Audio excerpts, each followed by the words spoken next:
District regular meeting, Board of Directors, Monday, January 26, 2026, 6 p.m. 5 Her Court Building G. Roll call of officers, please. Director Daniels, Present. Director Edwards, Present. Director Riley, Here. Director Paul, Here. Director Gawain, Here. Vice Chair Lindor, Here. Chair Oglesby. Here. All members are present. Thank you so much. Next, I would ask Vice Chair, would she lead us in Pledge of Allegiance? Please stand. I pledge allegiance to the flag of the United States of America and to the republic for which it stands, one nation, under God, indivisible, with liberty and justice for all. Thank you. Next, we go to a presentation to Director Rowley for his leadership underneath the 2025 Board Chair. And I believe our General Manager is going to start us off. Well, this is the kickoff to a new board configuration with our new board chair and vice chair. But in conclusion of the wonderful 2025 that we had and the leadership provided by Mr. Riley, we have a certificate. I don't think that George is a classic certificates on the wall in his home office kind of guy, but nevertheless, we have one for you. And I've actually carefully inserted it upside down in here. So I apologize, but thank you very much for your leadership. And Good working with you. Yes. Thank you. We'll go around the room quickly from the board. We'll go around the board. If there's anybody that want to say nice things about George and this leadership, we'll start with Alvin. Thank you. Thank you, Chair. I want to thank Director Rowley and Chair Rowley for the last year. It was outstanding. This is a guy that didn't want to take the job. But after all these years of being on there, he finally said, I want to try it. And he stood in there for 12 months, good hard months, and they had to make some hard decisions and made them. But it was a pleasure serving under you these 12 months. Now, I'm going to ask the question. He gets the gavel, don't he? A plaque with the gavel on it? Which one of y'all forgot to that? retire for that now. yeah, I think that There's a question. I think when you cycle off, you get the plaque and the things like that. Yeah. Okay. Well, they gave me a gavel. Oh. So I want you to make sure. Yeah, I want you to the gavel. But I believe you deserve a gavel because it's something that you should remember of doing it. So that's right. I'll give you lunch. So thank you, Director Rowley and Chair Rowley, for that last year. Thank you, Alan. Fantastic. Director Daniels. I can always say nice things about George, and I'm more than happy to. It was my first year on the board, and as many of you know, as a supervisor, this is one of many boards that I sit on in addition to the Board of Supervisors. And you run a good meeting and you ask really good questions. And I feel like the time here is very well spent in the last 12 years that I've been here. And that's because of the meetings that you've been running. So thank you for your service as chair. And thank you for being you, George. I appreciate you, like most of us, very, very much. Greg Paul. Well, I'm not going to make a speech. Just not the right time for me to make a speech, but it's always been great working with you all the way from considering running for the board to all the way through your chairmanship of the board and strategizing with you and thinking the way you think outside the box is wonderful. It's creative and it's really enriches everything we do. I look forward to continue working with you. Director Gwendolyn. Well, No, Lord- no, we'll go to. we'll go to, oh, Yeah. sorry, whoops. I want to say that George has been not only your chair, but a very good ambassador for the board in the community. And he educated me. I learned more about the board through his work on the League of Women Voters Natural Resources Committee. And I also learned what a cool person he is. And as you say, he thinks out the box. I think he sets high aspirations, high standards. And I want to live up to those, and thank you for being an inspiration, George. Thank you, Mary. Wow, Vice Chair. Well, thank you, George. You took me from a place where I thought this was waterboarding to actually enjoying this task. And I know I came in late to the campaign game, but your leadership actually ushered me into a place where I'm glad to be here. And it's because of you. You've taught me a lot. And like Karen said, you think outside of the box, you ask the right questions. And so much so that when they get answered, I'm like, oh, I don't have to ask any questions anymore because you seem to always know what to say. So thank you for your leadership. Thank you, Becca. Wow, wow, look, George, we're talking like you're leaving, right? Somebody else, because I want to make sure I see what I'm thinking, right? And so, no, you're not, you're just rotating the chair, but it's important for us to say today, thank you, George, for all the work you have done in the leadership as chair, moving us forward through our work plan and our strategic goals. The district is more than just one court case.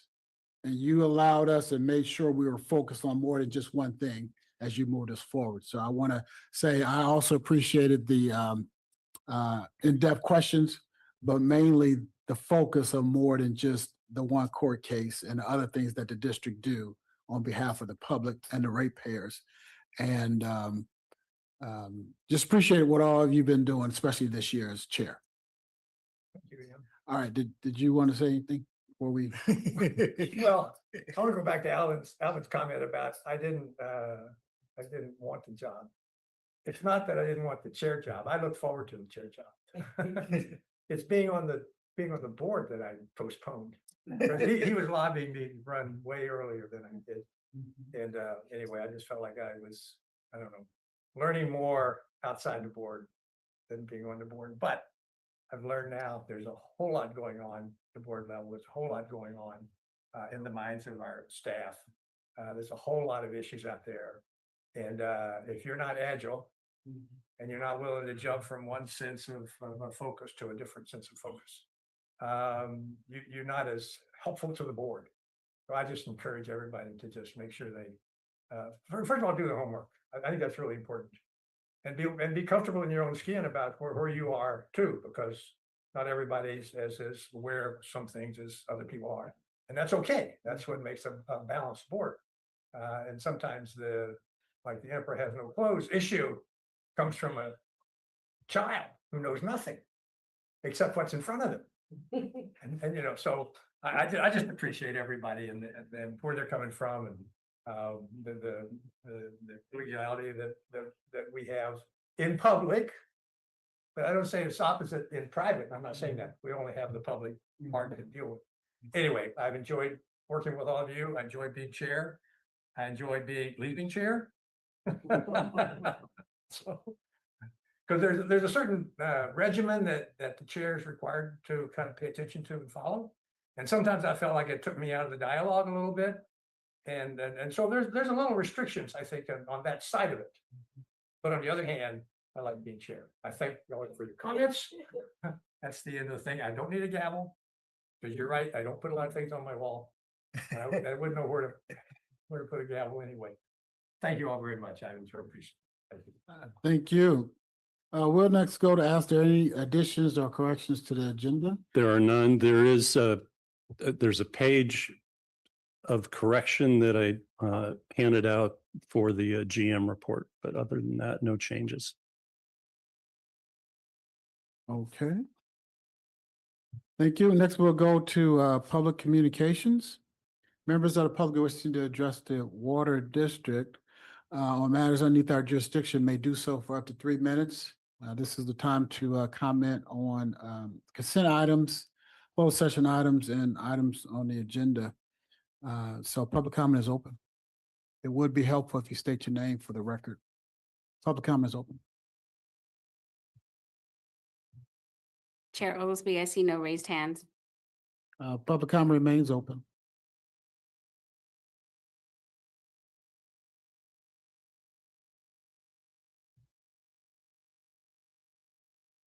Is there anybody here still? No. Okay.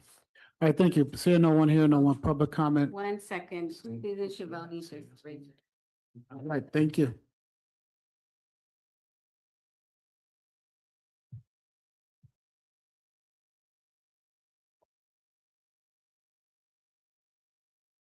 Susan, when you're ready. Thank you so much. I just want to add my thanks to George Riley for his chairmanship last year as well. You run a good meeting and I really appreciate it. All your time in doing that and keeping people focused, and also, as other people have said, you're willing to ask the hard questions and look for different answers to and add more interesting things to the discussion where people may not think about adding areas that they didn't consider that could be important to the district. So thank you very much. And I just wanted to make a note about the general rate case hearing that were done in Sand City. A lot of us went and spoke, and then we did respond in writing as well. So I hope other members of the public will speak up and go to the Zoom meeting that's going to be happening later in the week. Thank you very much. Chair Oglesby, I have Melody Chrislock. Melody, when you're ready. Melody Chrislock, Public Water Now. Of course, thank you so much, George, for everything you've done. One of these days, we probably need a statue for George from all the decades of work he's done in this community. Thank you so much. But I wanted to, I hope all of you have seen Cal Advocates, the Public Advocates Office report on the rate case. I thought this paragraph was very amazing from their report. Cal-Am's proposed rates are developed using unreasonable methodologies and frequent rate-making gimmickry. This includes seeking profit on assets that will not be in use, budgeting for items unrelated to the provision of safe and reliable water service, and requesting ratepayers repeatedly pay for previously funded but unbuilt capital projects. I mean, there's a lot more, but this really sums up Cal-Am. I mean, everything they do is like this rate case. And thank God the Public Advocate's Office is the only, body that really checks them with a fine-tooth comb. And I think you should all look at it. It's very telling on what Cal-Am gets away with at the CPUC and how it impacts ratepayers and hurts us. They're asking, Public Advocates Office is asking for a much lower rate increase. Like Cal-Am wants across their whole state system, they want like a 17. Cal-Am is asking for 3%. Thank you.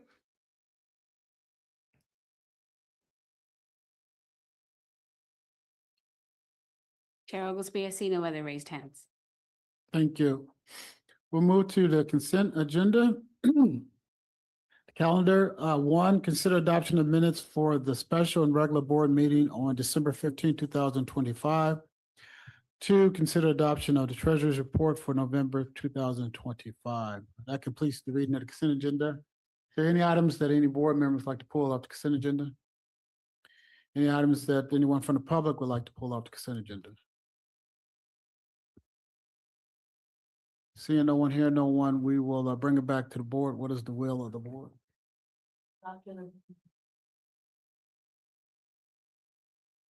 there a second? Second.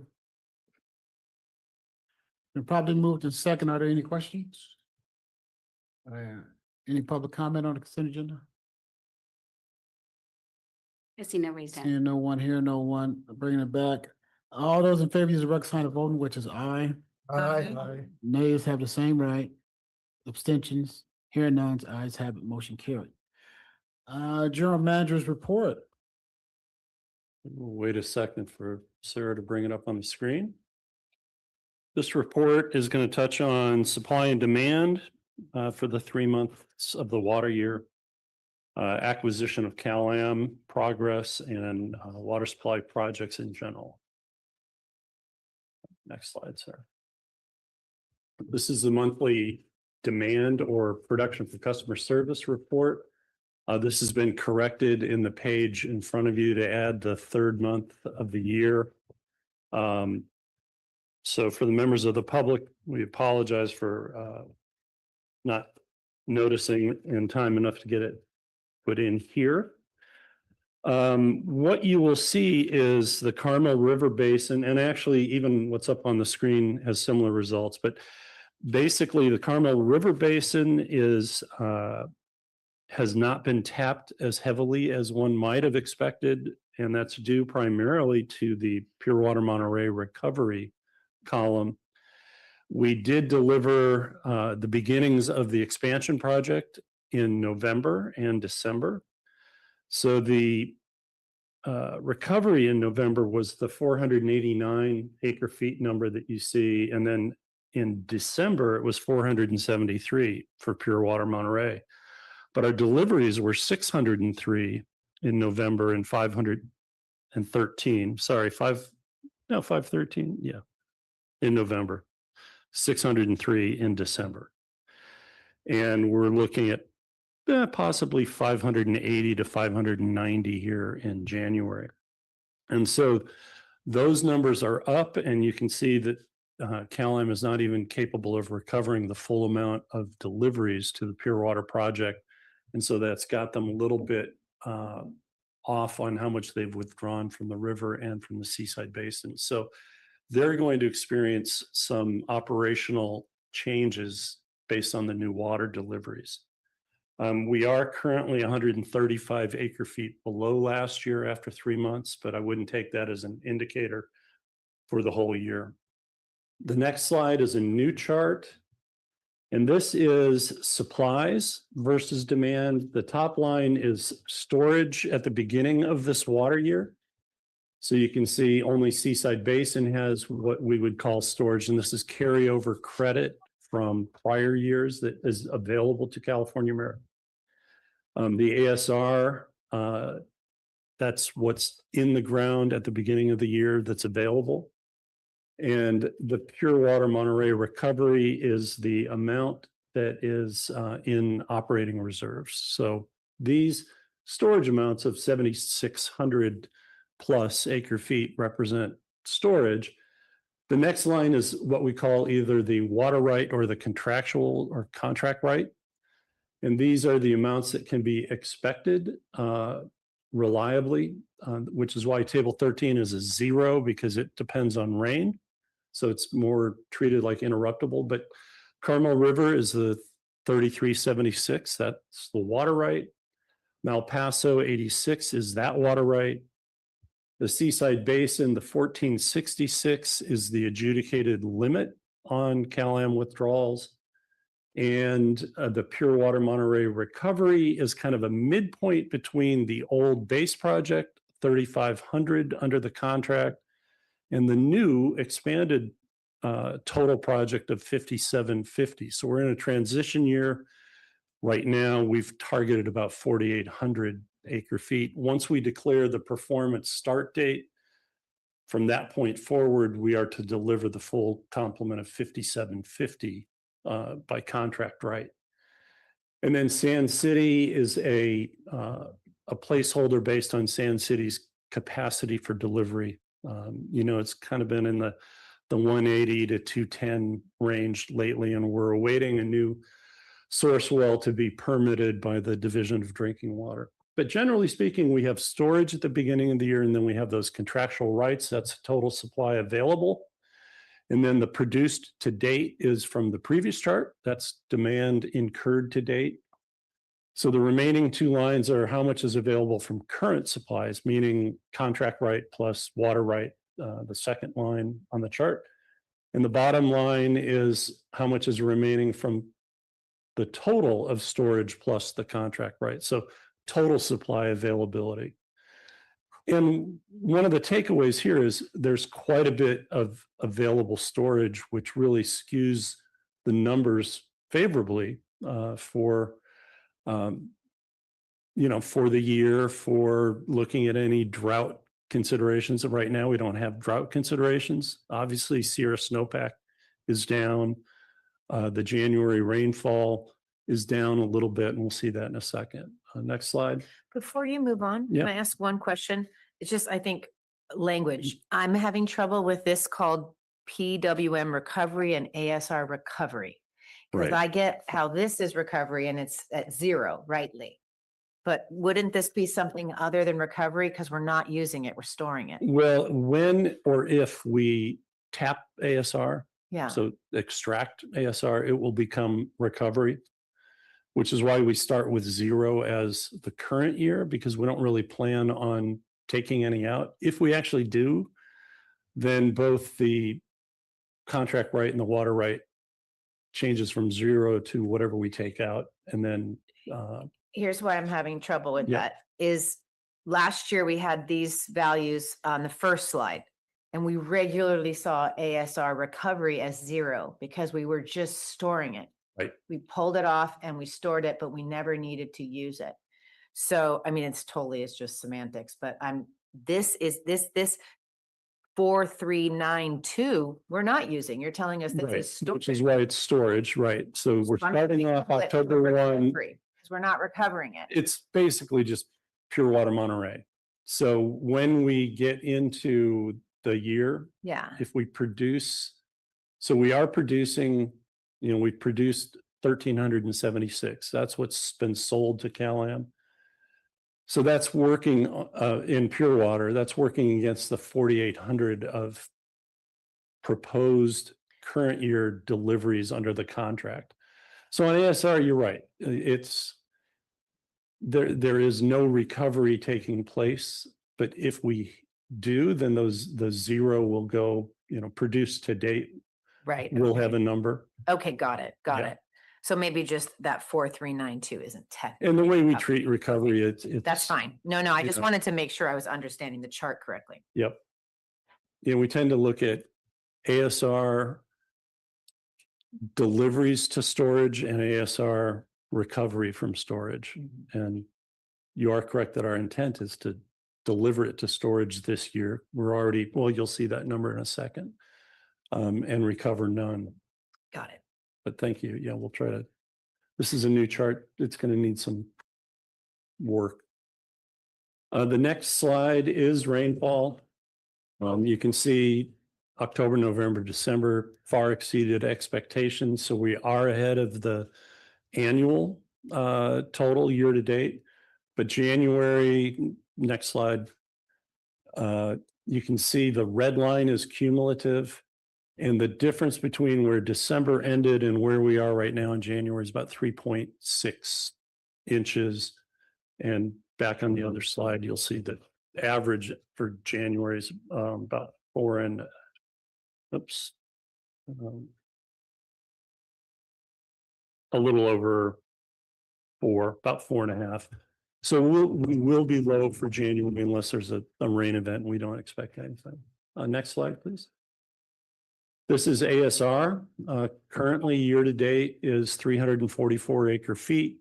We did shut down on Friday because our in-stream flow requirements. You'll notice the river's down, Yeah. and so we're below the flow requirements in the river. But we do have the total now is up to 4736 versus what you saw in that last slide. Next slide, please, Sarah. Update on the acquisition of CalAm. Right now, our schedule spins off of lawsuits primarily. And we have 3 that are affecting where we stand on the acquisition process. The first 2 are interrelated. The first being our eminent domain proceeding. and the second being a Supreme Court review of the eminent domain proceedings of the Apple Valley and South San Joaquin Irrigation District. The key thing on our eminent domain is we did have a hearing in December where a motion to dismiss was posed by Cal-Am and a motion for summary adjudication was posed by ourselves. The judge rejected both or denied both, saying the facts will be disputed at trial. The issue there is it's highly unlikely that the bench trial, which is a right to take, where the judge determines whether we have the right to take the assets, can proceed without resolving the latent powers issue of can we sell water retail. So by denying the two motions, he kind of kicked that issue down the road into the trial. Unlikely that we would have a single trial addressing both issues, more likely that we would have a mini trial to address the latent powers issue, which means if you look down in the bottom of that column, we could end up with two trials. And the first would be schedulable before the Apple Valley Supreme Court review is heard, because that's on the standard of the evidence and the method of review or the standard of review. So we have a case management conference with the judge on February 24th, where our team will kind of ask if in fact the judge intends to split these two issues into two mini or two bench trials, and if so, to call for a date for the first one. On the Supreme Court review, all of the amicus briefs were filed this last Friday. And so now they're just facing scheduling oral argument, which is likely to happen in the May-June timeframe, hopefully, which would mean a decision probably in September. Our judge would not want to proceed on the right to take trial until the Supreme Court issues their parameters, because that's basically, you know, what is your standard for performing your duties in the bench trial. So those two are interrelated. And then separately, we have our LAFCO appeal, where the last of the briefs were filed in October, but amicus briefs, the briefing is still possible. We still have our reply brief due, and I'm sorry, the appellant in this case is Cal-Am and the county. So it's their reply brief is due in March. And then we believe oral argument will roughly be that September, October timeframe. But keep in mind, if the district prevails, that just kind of reinstates the Superior Court decision that in effect said if the district requests it, LAFCO needs to rehear it. So unless the voting block changes at LAFCO, there's not much incentive for us to request that. But in all cases, it's, you know, the can has been kicked down the road a little bit by the courts, and we're only as good as their schedules at this point. Through the chair, if I may, the latent power issue. Yeah. We're going to have a trial. What is the 6th district doing up there that we've been waiting on for about a year and a half? I thought they would take care of this latent power thing. No, that's the third one on here, which would only if the appellate court responds in favor of the appellants, meaning the county, LAFCO, and Cal-Am, then the Supreme Court decision would be overturned and the LAFCO decision would be reintroduced as valid. If we prevail, then it's back to this. If we request it, we can get a rehearing, which gets us not much. But if we, yeah. So just correct me one more time. If they sit up there and say the district is in, Yeah, we win the appeal. we won the appeal, we still don't have our latent power. Correct. So we dead in the water. No, what we have then is a decision that LAFCO acted improperly in reaching their conclusion, And they would be directed to receive the guidance of the Superior Court and revisit their decision if we request such. Which there is I'm a, gonna pause you there yeah. because we're getting the strategy, which Yeah. is then need to be. Okay, section. So- okay, I'm sorry. Just want to clear it up. But- Director thank you. Paul- Director Paul had some comments, but Oh, thank you. I just, in case this helps, I know it's confusing, but one way you can think of it is it's in the eminent domain case that a judge is going to decide at some point whether LAFCO approval is required for us to operate the system in New Town, whether LAFCO approval is required. And other related issues, but it's in the eminent domain. That issue is not before the courts of appeal at this point. Probably it will be eventually, but it's not. Okay. That helps. There's another one. Yeah, it helped a little bit. That we got a long, long way to go. So we'll let the general manager complete his, Yeah, so the last item is an update on water supply projects, which in this case means solely just a little bit of an update on the Cal-Am desal project. Next slide, please, Sarah. And I don't want to read everything from the slides, but basically the Coastal Commission set conditions. Not all of those conditions are reflected on this presentation.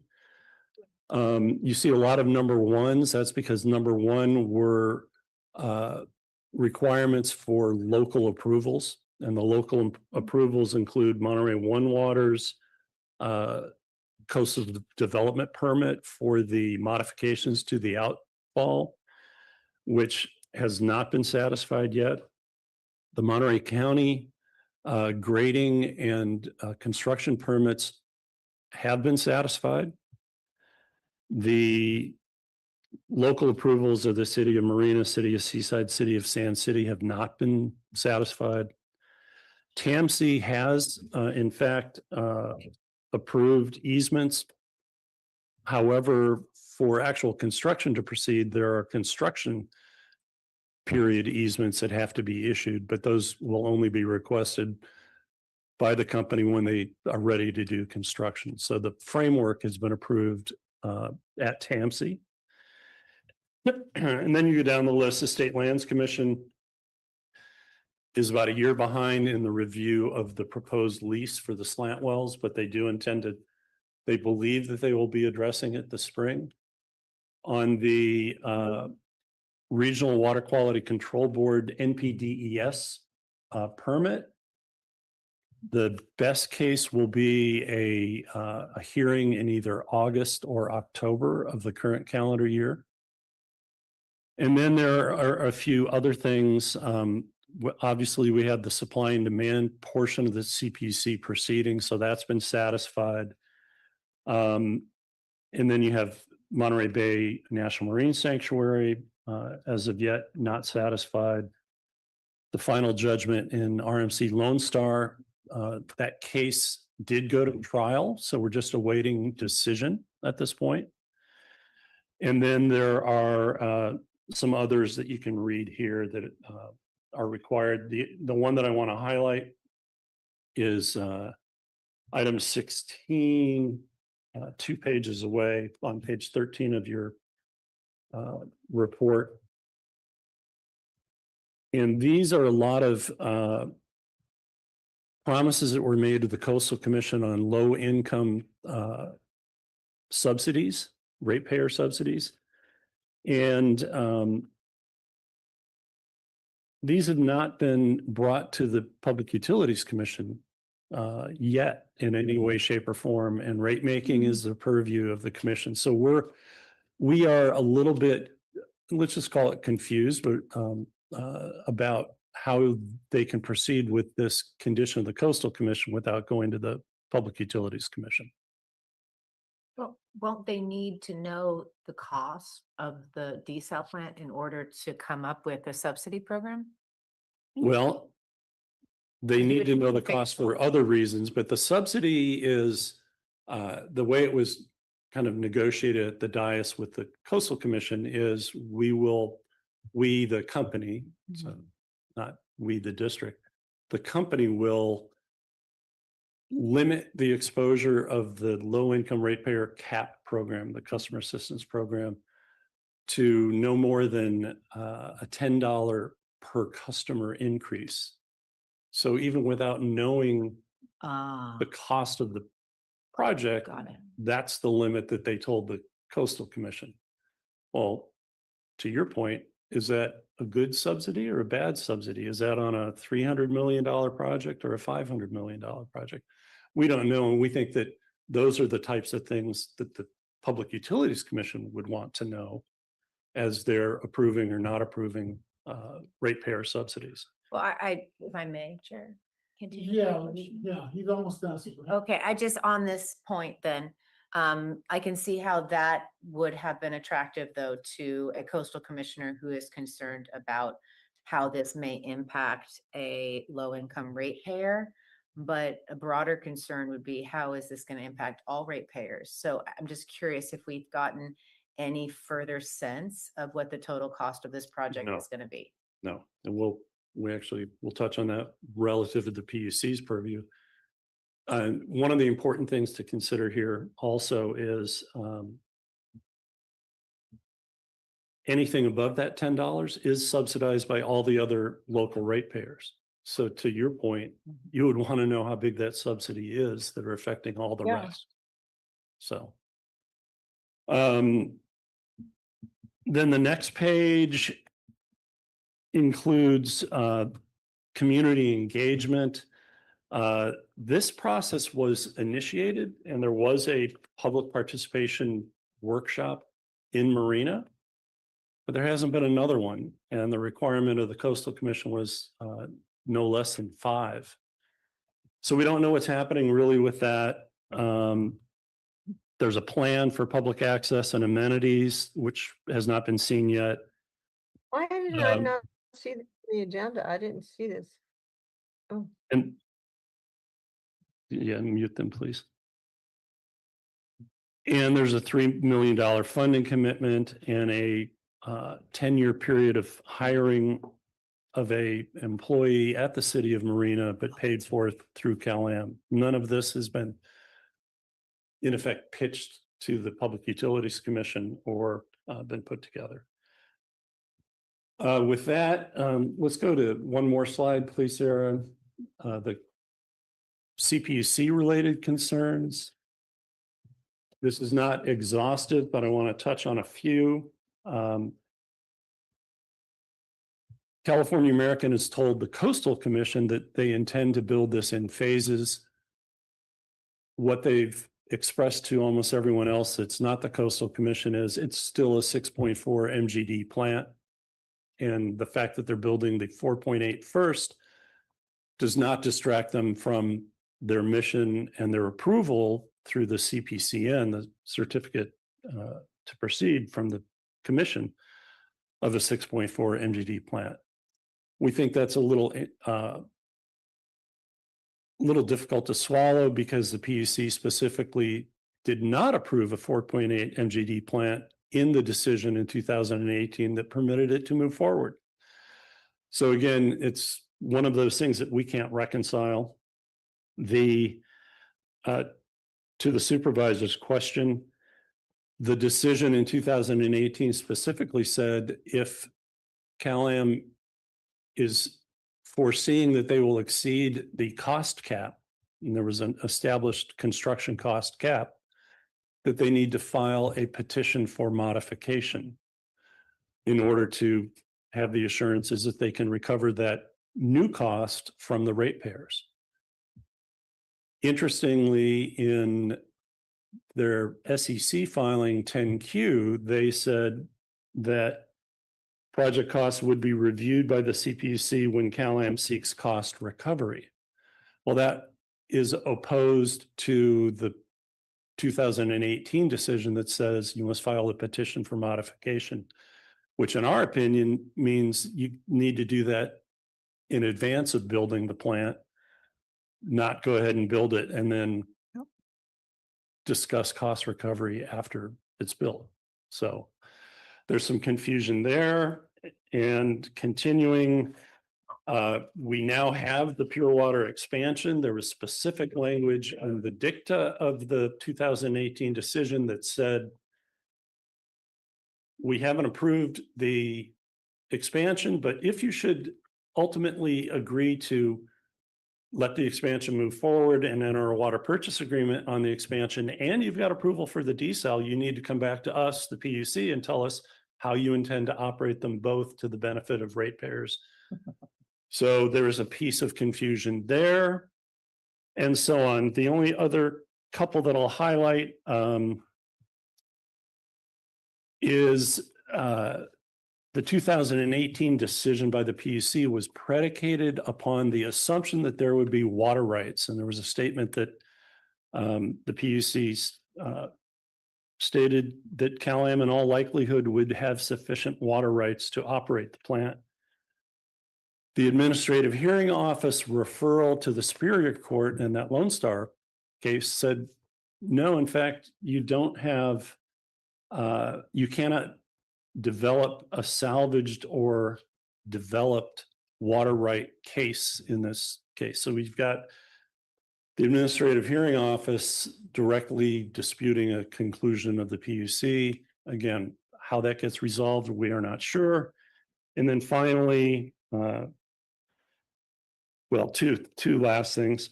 When it was left at the PUC in 2018, we, the district, were going to do a public financing to reduce the cost to ratepayers. Then Cal-Am qualified for full debt from the state revolving fund, which would be the lowest cost debt. So we sent a letter that said, we will back off of the public financing as the district because they have this better, cheaper financing. Well, they've been since removed from the list due to a lack of progress, which in our mind means that you're back into the original decision in 2018, which said you must come back to the CPUC for a financing order to do this public financing. Now, we know they don't want to do that. Our relationship has changed somewhat, obviously with Measure J, but that's what the decision says. So how you rectify that decision and move forward as Cal-Am, again, we don't know. And then finally, the return water agreement as Cal-Am returning water to either the Castroville Community Services District or the CSIP project. Cal-Am needs to annex those into the service area in order to deliver water there, and they've not initiated that process either. So there's just a lot of things out there, both coastal commission conditions and seemingly conditions set by the CPUC that we've seen no progress on. And finally, the most important all-purpose slide for everything we do. As you heard on our acquisition, expect delays. On permitting of the desalination plant, expect delays. So that concludes my update. I think any questions, Director Rowland? On the capital cost, the cost cap that the PUC said, that was a specific number. What was it? Yes, I thought it and was 329 million, perhaps. I was thinking 340. Yeah. I think it was 379, but that included the Monterey pipeline, which then drops it down to 329. However, that cost cap includes a variety of other projects that have since been permitted. So extraction wells 1 and 2, the parallel pipeline, extraction wells 3 and 4 that got approval in the phase 1 proceeding of the supply and demand proceeding. Those are costs that are related to the MPWSP. So those need to be considered. Without going into details, Yeah. I'm just saying that number is a very dated number. Oh, yeah. From the PUC for this, from what, 2018 or whatever. And there's been no update of the current estimated cost of the project that they're undertaking. And they're still operating from the 2018 numbers. Cal-Am is, public is, PUC is. I mean, they're all working with very old numbers.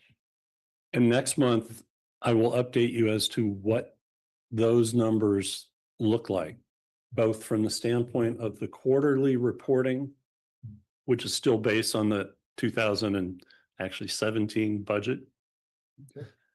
In addition, we'll compare and contrast that to what they've stated for shareholders in their forms 10K and quarterly 10Qs to the Securities and Exchange Commission. Because I think that will be interesting to the board as to how much room is left in that cost cap. Great. George, do you have anything? No, I'm Director Paul. I have a lot, but Just a comment, I find it very helpful to have this tracking of the coastal commission conditions and the status. I'm wondering if the other board members also find it helpful for us to know about it. what, I think it's good for it to be available to the public too, so thank you for putting it together, and I would like to see it continue, this update. Director Edwards. thank you, Director Paul. That's a good idea, because I was gonna ask that same question. Can we get, I know it's another 20 pages added to the agenda like our attorney's report?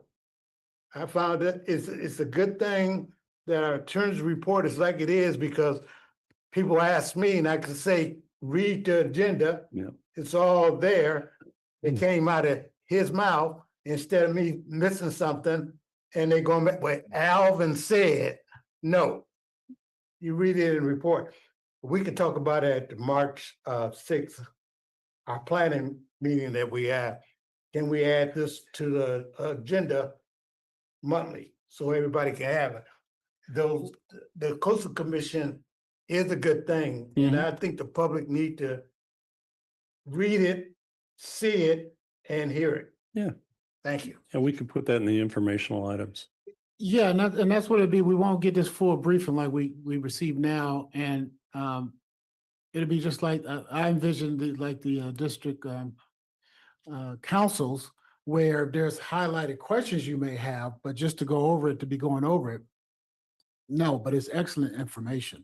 Yeah, and I think if there's a change, I would Of course, call it to Yeah. your attention. Yes. Yeah. highlight it, but Yeah. that's a good point. All right, anyone else? All right. Is there any public comment for that? Seeing, Yes, we have, I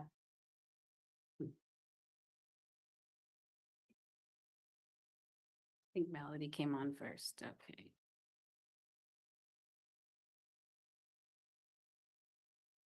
Melody, when you're ready. Melody Chrislock. This is great, all the updates there. Thank you so much. And there's always this question that I don't understand how this ever gets resolved, so I'm just going to throw it out there. When the CPUC went and did this update on supply and demand, I don't even know why they did it now, because that supply and demand report literally says that we only need a little more than 2,500 acre feet more water 25 years from now. And yet they did not say anything about building a desal plant that will produce 6,000 or 7,000 acre feet now.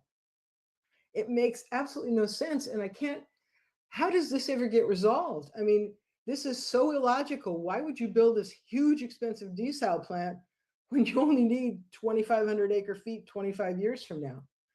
Is there ever going to be a mechanism at the CPUC to get this resolved? That's my question.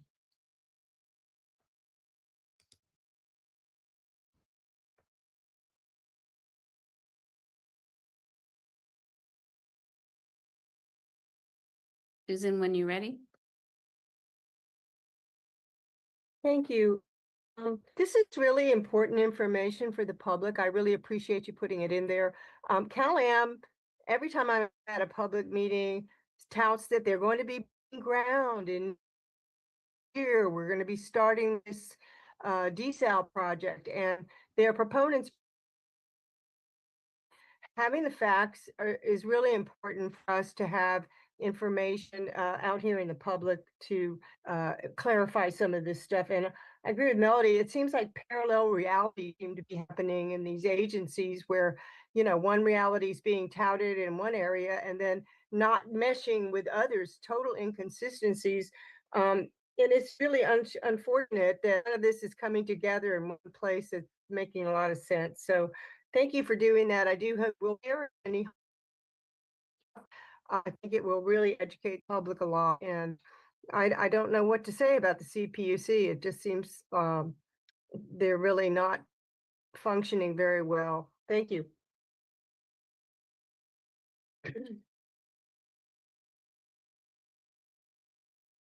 You're up.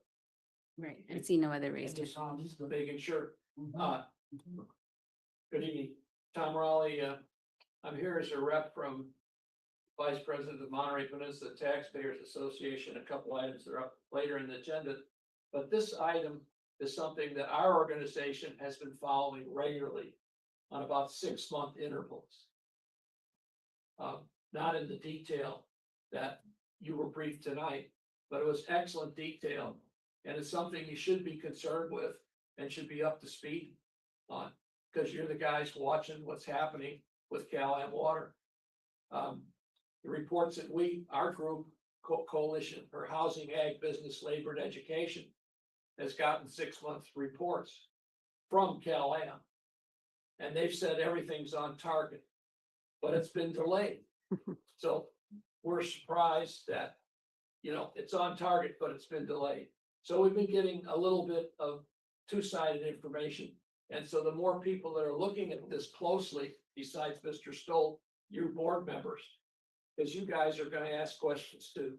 So I think this is an excellent idea to have a report like you have your legal reporting. So I encourage it, and our organization encourages it. Thank you.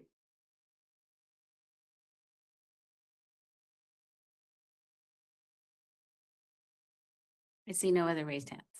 Thank you so much. Public comment is closed. I'll just, before I move on, I'll just end the discussion by saying, it's going to be monthly and you'll be able to read it, but we need to make sure we're not asking questions that lead to our legal strategies, right? It's going to be questions and concerns we cannot ask out in the public. And that's just going to be month after month after month. But the regular update is there. The so-called factual information as we see it will be in the packet, so you guys can talk about it in the community. But getting here every 30 days talking about why for and why not and what we're doing, we don't want to be telegraphing what we think we should be doing and what the advice would be from our council. Yes, So- yes, Chair. Yeah. I agree with you, and I'm sorry, but like I usually say, we need closed sessions. We get reports like we got, and we get it the day of the meeting, or we get it 3 or 4 days. Now, I know I can get on the phone, and I know people out there asking those same questions or thinking about those same questions that I'm asking. So I just said, we need closed sessions instead of putting it out there. Like, talk to us first and then we'll put it out there. Then I can keep my mouth shut. Yeah, because the way you were going, you sounded like you were gonna talk about closed session. Supervisor, sort of like coming, I appreciate it. Sorry. No, it's fine. And then we'll work on how much more closed sessions Yeah, we need yeah, to keep you please. guys up to speed. All right, next we'll go to the general counsel's update. Yes, thank you, Mr. Chair. So the general counsel report is found on page 23 of your packet. Just a couple things I do want to highlight. I'm not going to run through everything. But for the first case, this is the district versus Cal-Am that embodies the district's efforts to acquire public ownership of the water facilities through eminent domain. There's been no substantive update from last month. There is a case management conference that's scheduled for February 24th at 9 a.m. And we have a meeting this week with Cal-Am's attorneys to try to submit a joint case management statement. For your second case, this is the case involving the district's successful challenge. Hold on. I just have a question about. I want you to go through the chairs first, so we can keep it going. So would you like me to hold my phone? No. Okay, it's just because my question is about, the first. Maybe I missed something, but it seems to me that in the briefing of the first case and in the domain case, everything after the first paragraph is actually new information. That was from the hearing on December 12th, Yeah, Right. yeah, which our meeting was last month.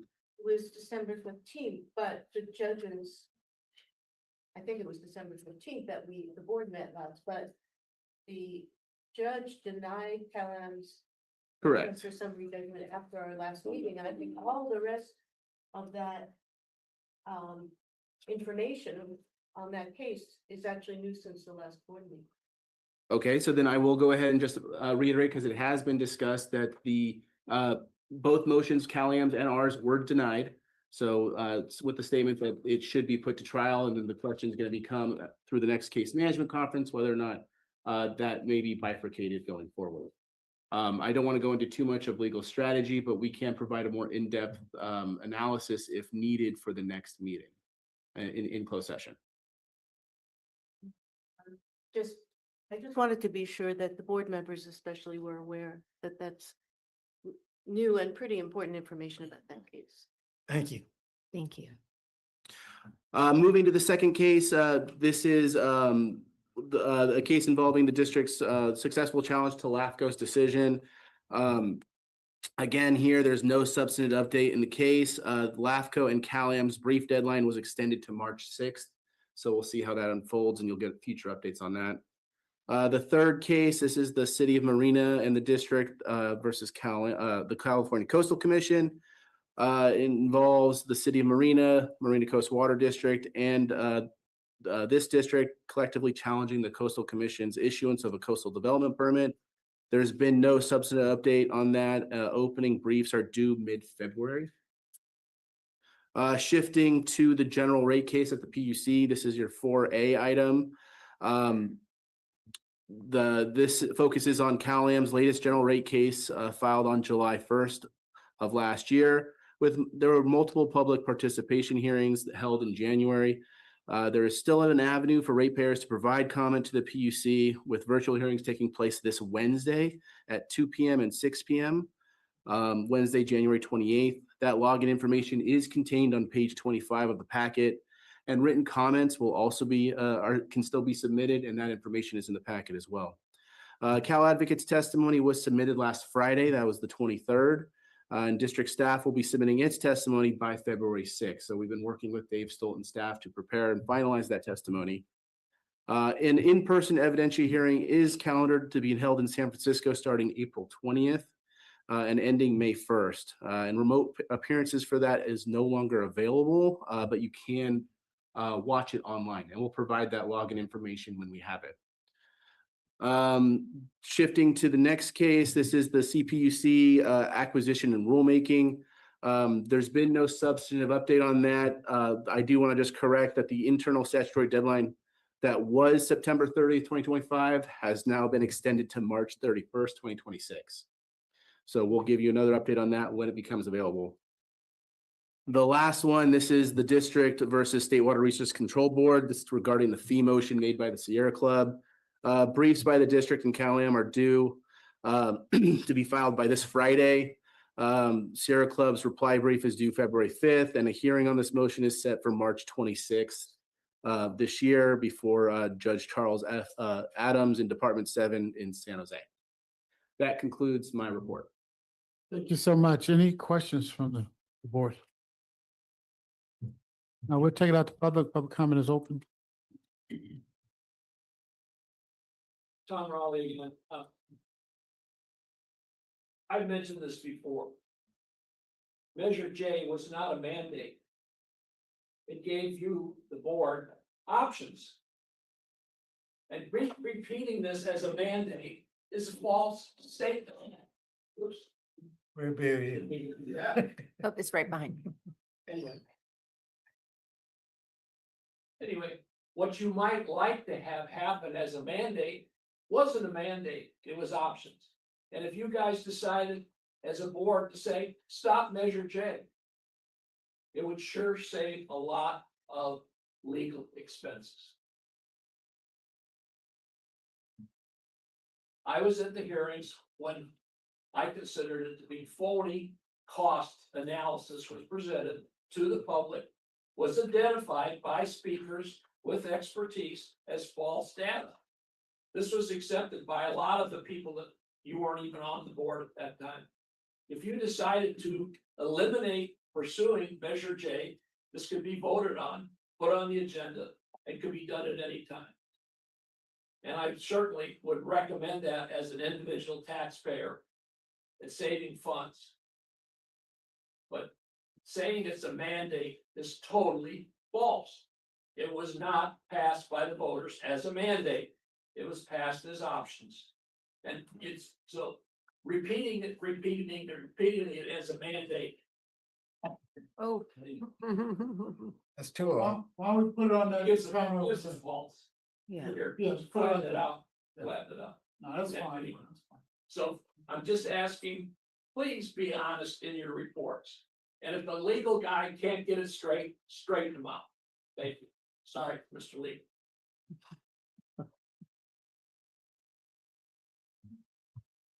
Tom's refund check will be used to replace the timer. I have Melody Crislock. Melody, when you're ready. Melody Crislock. I totally disagree. We wrote Measure J as a mandate. It was a mandate. If it was proven feasible, the Water Management District shall pursue the buyout. This is just ridiculous to say it's not a mandate. It is. So, and the voters depend on you to basically pursue this in good faith. 24,000 voters voted for this, saying, yes, we want a public option here. We don't want CalAm anymore. And since 2018, CalAm has proved itself to be even a worse, much worse actor than it was back then. If you ran that vote again, you'd have a lot more than 56% voting to get rid of CalAm. Thank you.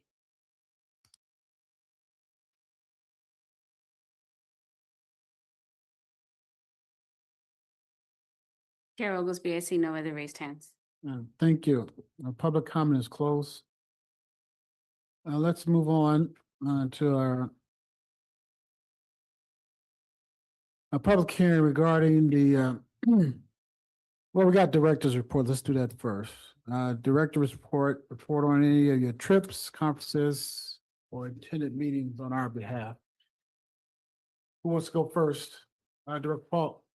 I attended the quarterly meeting of the California Special Districts Association. Director Riley was there as well.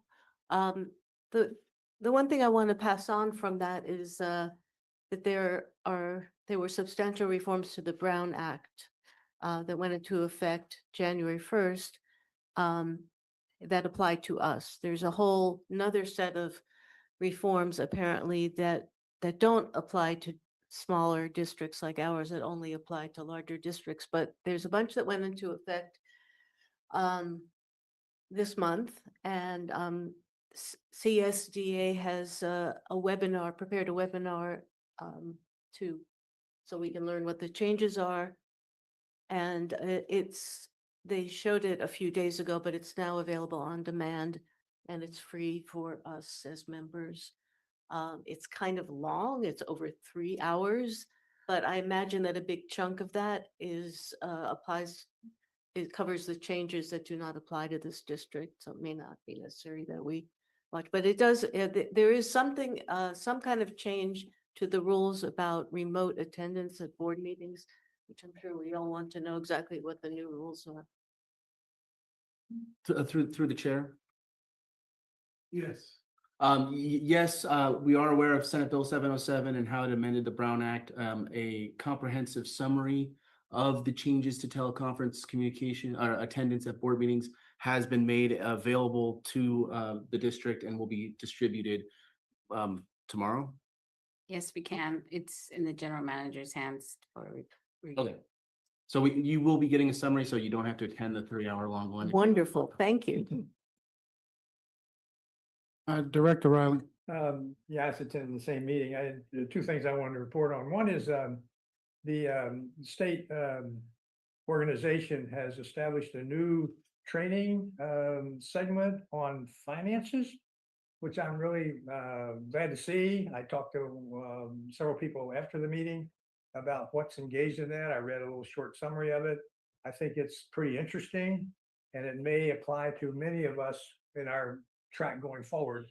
I'm hoping to sign up for that program, training program. It's in early April. I haven't checked the dates and so on. I just know that I'm going to pursue that. And so at least I can give a report on what I think of the report. But anyway, I think it's a good idea that they're pursuing that.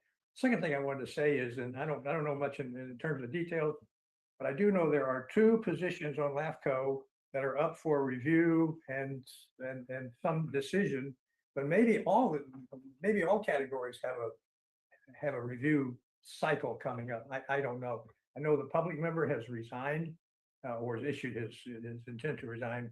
And so there's a open application process now taking place for the public member. The public member is the 7th member. And then the other 6 members are 2 from the Board of Supervisors, 2 from the mayors, 2 from special districts. And I know, anyway, that's the only one I know that's open. There are other terms, I think, that are coming up. And there may or may not be some competition about that, but I don't know much in the way of details. The community service districts and the public member, and it's two separate cycles. One is immediate, I believe, and the other requires, I think it was you had to submit a statement of interest as of last week. And then for the public member, I believe it's next month. You have to, and then It's January 30th. okay, go. And there are 2 positions, by the way. There's a key position, the member, and an alternate. So there will be 2 public members under consideration. Okay, thanks for the clarification. Okay, anyone else on reports on? Just one, I attended CSAG Water Master meeting, first of the month. We have a new chair, Mayor Cabone, a Sand City, and a vice chair from Delray Oaks. Kim Shirley. Kim Shirley. They're the new chair, and since we have our regular chair over here now, but he's still on that board over there.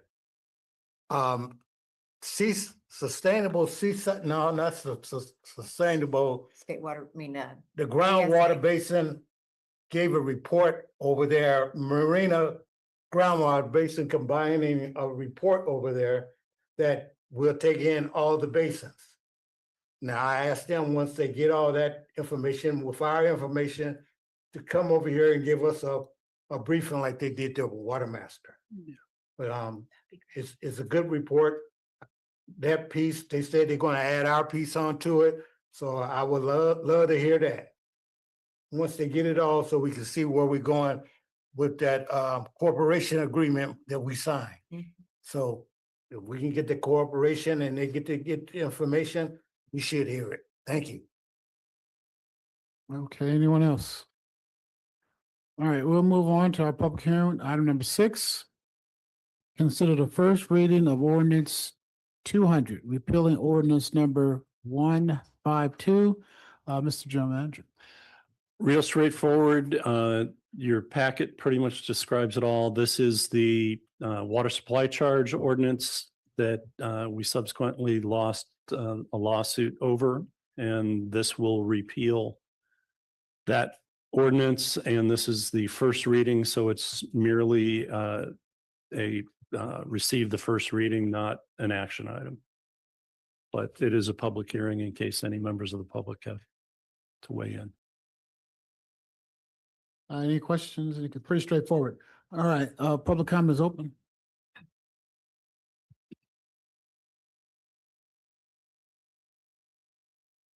I'd like to speak again as Vice President, Monterey Peninsula Taxpayers Association. Thank you, thank you, thank you, thank you, thank you, thank you.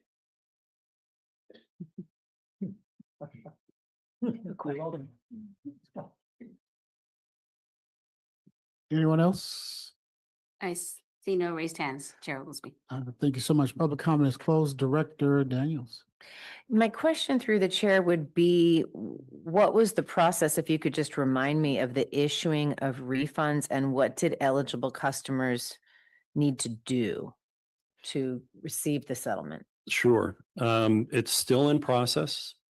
Checks will begin to be cut in March. Yep. There was a mailing to all customers of record. There were some undeliverables to be expected, even though we cross-referenced addresses with a kind of a change of address database. The members were given an opportunity to show up at the hearing, to withdraw themselves from the class because it is a class action. No one showed up to the hearing, and there were no proactive requests to remove themselves from the class, which means we have a full gamut of those known property owners of the 2 years in question who are in the database, and they will begin to receive checks, as our CFO mentioned, in March. And that process will then go on, I think 180 day to cash them, or is it longer? You want to give us a quick update? So we are following the court mandated process. And currently, after the fairness hearing, which happened on December 31st, there is a 60-day window which establishes what's called the effective date. And all the checks will go to all the ratepayers within the 30-day window after the effective date. So that's for the month of March. And during the same time, we need to pay the plaintiff's attorney. And then if we have uncashed checks, then we'll take that money back and give it to United Way, I believe. United Way for the hardship benefit plan to offset ratepayer monies. So it'll be a contribution basically back to ratepayers. And our current testimony requests the PUC to recognize this proposed plan and then require through an advice letter filing of CalAm to issue a SIR credit for any monies that were budgeted and that are now covered by our contribution. So Our stand for it's a big lift to issue 30,000 checks, and we want to do it judiciously, and they're staying on top. yeah. May I ask? On my way to it, Director Daniels, you done? Did that answer it? What did you want to get to really? Oh, no, I just, that 30,000 number just triggered another question about the CS, like, that puts us in a different class as per that Brown Act 707. I'm just talking out loud right now. But anyway, no, that was all I wanted to know. That is fine. Yeah. I didn't realize we had that many customers. That's why I was all of a sudden talking out loud. Ignore me. I don't have any other questions. I just wanted to know what our staff was having to do and accomplish. Yeah, I would just jump in, and we're glad to pay it back. 30,000, 40, they don't make a difference. Everybody's gonna get their money, and we're glad to give the ratepayers their money back. Director Paul. About how much will each check be? I mean, roughly. The median. So we are supposed to follow a process where we get a pro rata distribution to the different ratepayers. We have a settlement fund of 3.5 million. And out of that, about 500,000 will be given to the attorneys. And then we will prorate the rest across the 30,000 plus ratepayers. And right now, the average of the median, I think, comes to around $44. But there's a bigger spread, and I don't know the top and bottom ranges, but median. And the reason for that spread is that the original payment in was based on what type of use your property was under. So bigger Everybody house, didn't pay the smaller house. same in, Correct. right? I think, yeah, everybody didn't pay the same in, but she asked for the average, and the average is what you said, about $40. Yeah, It's- okay. And yeah, there are multi-family customers, residential customers, commercial customers, and obviously they'll get more. Thank you. Good questions, comments. Anybody else? Okay. pu- Yeah, I guess we heard from the public already. Bringing it back, what is the will of the board? Move approval of ordinance number 200, repealing ordinance number 152. Second. It's been properly moved and second. On the question. All those in favor use the right sign of voting, which is aye. Aye. Nays have the same right. Abstentions, hearing none, ayes have it, motion carried.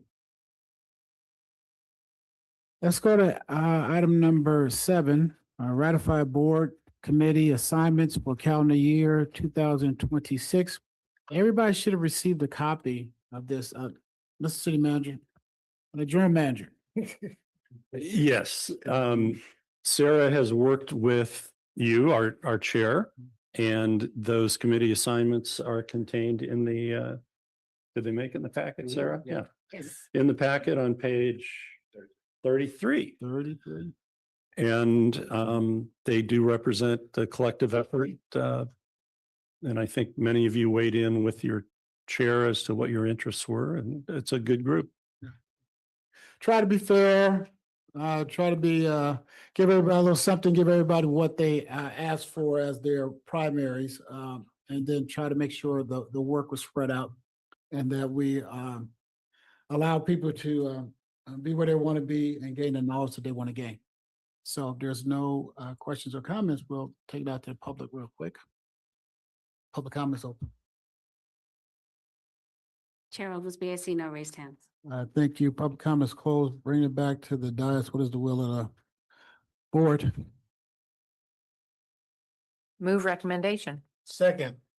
They're probably moved in second on the question.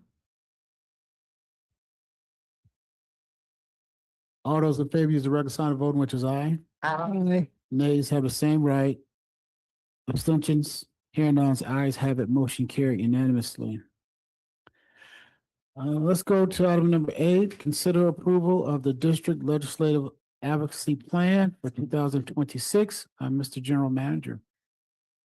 We do adopt a legislative advocacy plan every year, which governs our interaction both with legislative types as well as regulatory proceedings. It's very similar to the one we adopted last year. Kind of begs the question, why do we adopt it every year? But it's time. And so with that, we seek your approval for adoption. Thank you. Any questions, Director Paul? Oh, I think it's good that we review it every year because it is delegating a certain amount of Does. authority to staff, but we want the direction to be as clear as possible and make sure there's a way for you to be able to act quickly in between board meetings when you need to. So, and I read it, it's actually very clearly written. So I think it's well done. There's nothing here I disagree with in terms of the policies, objectives of our legislative advocacy.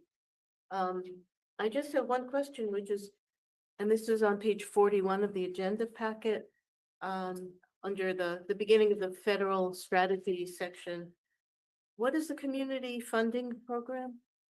That's a nicer nomenclature for earmarks.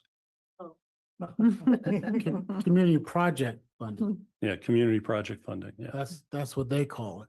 Yep. Community project funding. It sounds that way to gain support, right? Doesn't sound like pork barrel, don't sound like, bringing bacon home, but that's what that is. Now I get it. Bridge to nowhere.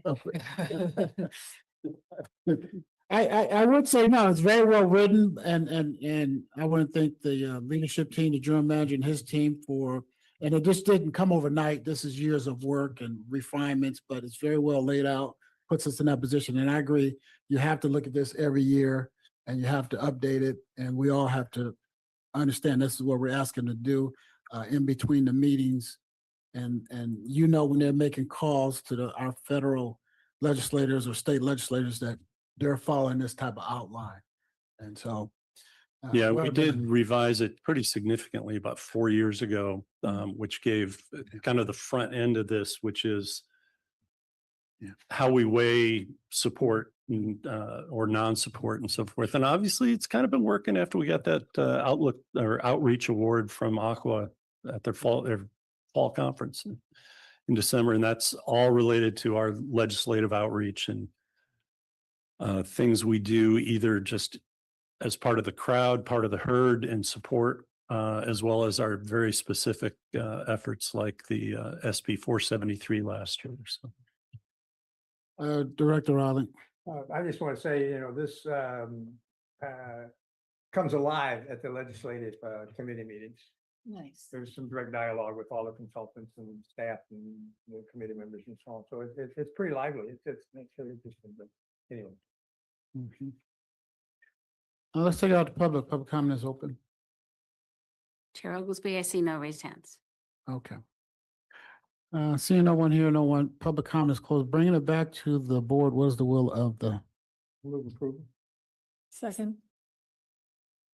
To the property moved in second. Are there any questions? Everybody in favor, use the correct sign of voting, which is aye. Nays have the same right. Abstentions, here none, ayes have it, motion carried. All right, let's go to item number 9. Consider approval of amendment number 8 to the agreement for the employment of the general manager. I didn't get with him earlier. He made a report. I guess, well, yeah, he prepared a report. He's gonna get a report about himself. And so giving himself more money, so we may not want to go that far. So I'll read what he wrote because he's doing an excellent job. So I will speak up for him. You guys all know this, but this is for the public. On December 15, 2025, the board met and discussed the general manager's annual performance appraisal. The board is satisfied with the general manager's performance and noted the general manager continues to perform at a high level, advancing the board goals and direction. The board suggested change related to the general manager's employment contract to adjust for the cost of living. The attached proposed amendment to the agreement of employment general managers attachment and exhibit 9A. The recommendation to the board is approve compensation changes as shown on Amendment 8 to the agreement on employment agreement for the employment of general manager. And let me just read some of the details. This is the change to his contract as general manager. Stoltz shall receive a cost of living adjustment, COLA, and base salary added to his 2025-26 annual base salary effective July 1st, 2026 in an amount identical to the approved COLA for the general staff, that means all of his employees, unit equal to 3.0%. Any other compensation or benefits calculated as a percent of salary shall be adjusted accordingly. Did I cover everything? And so the board already talked about this, so there's no questions. We'll take it out to public and then we'll come back for any questions anybody may have. Public comment is open. Chair Oglesby, I do have Susan Shaboni. Susan, when you're ready. Totally approve this. We give his hard work. Hard work. Susan? He definitely deserves. Oh. No. I'm going to mute Susan. Perhaps she raised her hand in error. Oh, she wasn't talking to us? No. Okay. I thought I heard a part about he's doing an excellent job. Well, we'll see if she was ready to come back on. I have Melody. Okay, you go to Mel. Melody, when you're ready. Yeah, I think Dave's doing a great job. Give him a raise. Okay, we'll try Susan. Susan, are you there?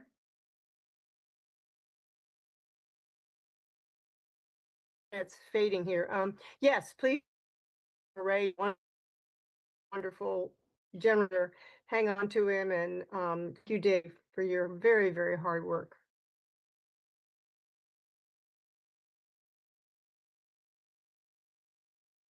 Susan, I think you may have a bad connection with us. Oh, okay. Yeah. Bad connection, she may be doing something else. But we got the gist, which was give him a raise. He's doing a wonderful job. So public comment is closed. Bring it back to the board. Are there any questions? Any thoughts, any comments before we go to Director Daniels? Director Paul? I have to say, I really regret we were not able to offer you stock options. Trying to get us in trouble now. Yes. Were there any? Did you have any thoughts? Yeah, go ahead. I just have one question. I'm, again, sort of on the new side to all of this still. I can sort of use that excuse still. For It's a been a little bit. year, for a little bit longer. But is it common to provide the contract to the public to see? So they, I mean, we're talking sort of in vagaries. Is it something that's normally done? I think the contract is a public document, right? And so go ahead. Yeah, through the chair, so the general manager's contract is a public document. It can be provided, I believe it's available online. And what you have before you is just the amended language to what the already existing contract. So it was the same contract for when potentially you were hired, and all that's changing in the contract is number 3, this little segment for 2026. Yes. There was initially a 5-year contract, then another 5-year contract. I think we're in the 3rd 5-year contract right now. So at each change, there were some language modifications, very minor, that were then memorialized. But yeah, the contract's out there, but you haven't had it in your packet for probably 10 years. Okay, thank you. Has it been that long, George? Alvin, does that make, we haven't seen this contract in 10 years? Yeah, he's right. We Yeah. probably haven't seen it. So next time around, we do to see it, somebody do to see it. Yeah, I think what we, No, I don't want to go down, we're not gonna go down that Okay. direction. Yeah. No, what I'm saying is, it's a public document, they can Right. find it. Yeah. And Right. so it's a good question, and then the only thing that's changing is, someone said a raise, he's not getting a raise, he's getting a COLA adjustment, right? And it makes a little difference when you say it like that, right? that's a good nuance. Yeah. I'm sure it is. And to be honest, you have from time to time given your GM a raise, which was, and occasionally for example, at one point, we forewent my raise in order to polish up a couple of others, CFO and so forth. So it's varied, but you came out and said, let's do cost of living. And I said, let's time it with the staff. So Right, it's all, right. it's all good. We remember what happened, right? Yeah. We remember it. So we know why it's here. It was a good question about the contract, and it was a good question about the only thing that is changing is this COLA adjustment, Number 3. right? And so let's not make it more than what it was, but that's a good question. And so bringing it back to the board, what is the will of the board? Move approval. Second. It's been properly moved and second. On the question, all those in favor use the record sign of voting, which is aye. Nays have the same right. Abstentions, hear none, ayes have it, motion carried. Let's go on to item number 10, receive draft monitoring and mitigation plan for water extraction on the Carmel River. This is the 10-year plan. I directed to the general manager if he has any. I'm going to defer to our assistant general manager. I'm sorry, but Right, so last year, General manager. board went through the strategic planning session and came back with 6 different goals. And one of the goals, the longer term goal, number 6, 1 to 3 years, was to review the Carmel River mitigation program. And so after that was decided upon in March 2025, Staff worked really hard to kind of come up with this concept of, hey, we're gonna review all of the components of the mitigation program and came up with this report. And so I've been overseeing this report for probably since I got on board in April. We've had various meetings, and then over the last 2 months or so, we did a lot of revisions to this presentation that you're going to see tonight. And so just a big shout out to Thomas and Corey for really putting in the time to get us to this point. Thank you. I think what's really exciting is that, you know, the report that's in your packet is very dense in that. But we did a really good job on the executive summary to kind of really boil it down to say, hey, Thank you. there's a lot of history here. Going back to 1988, 1990, how we got to this point in time. And so I'm not going to steal their thunder, but it's just really exciting of the improvements that have been made today. And you're going to see some of the presentation. I will ask Thomas, you know, there's a lot here, Thomas. So And let me jump in right before Thomas starts. Remembering that we have the staff packet, we read the summary, and we probably read the full packet in our report. Okay. All right. Oh, good evening, members of the board. I will try to make this quick. I just wanted to try to capture this in case somebody who didn't know anything about the program was watched the video or something on the board website. So anyway, my name is Thomas Christensen. I'm with the Environmental Resources Division, which we call kind of the mitigation division, and I have Corey Hamilton here, who's a senior fisheries biologist. And this is item 10, taking a look at the draft monitoring and mitigation plan for the water extraction on the Conemaugh River. So, as Mike stated, this is goal 6 of the strategic planning document that the mitigation program be reviewed.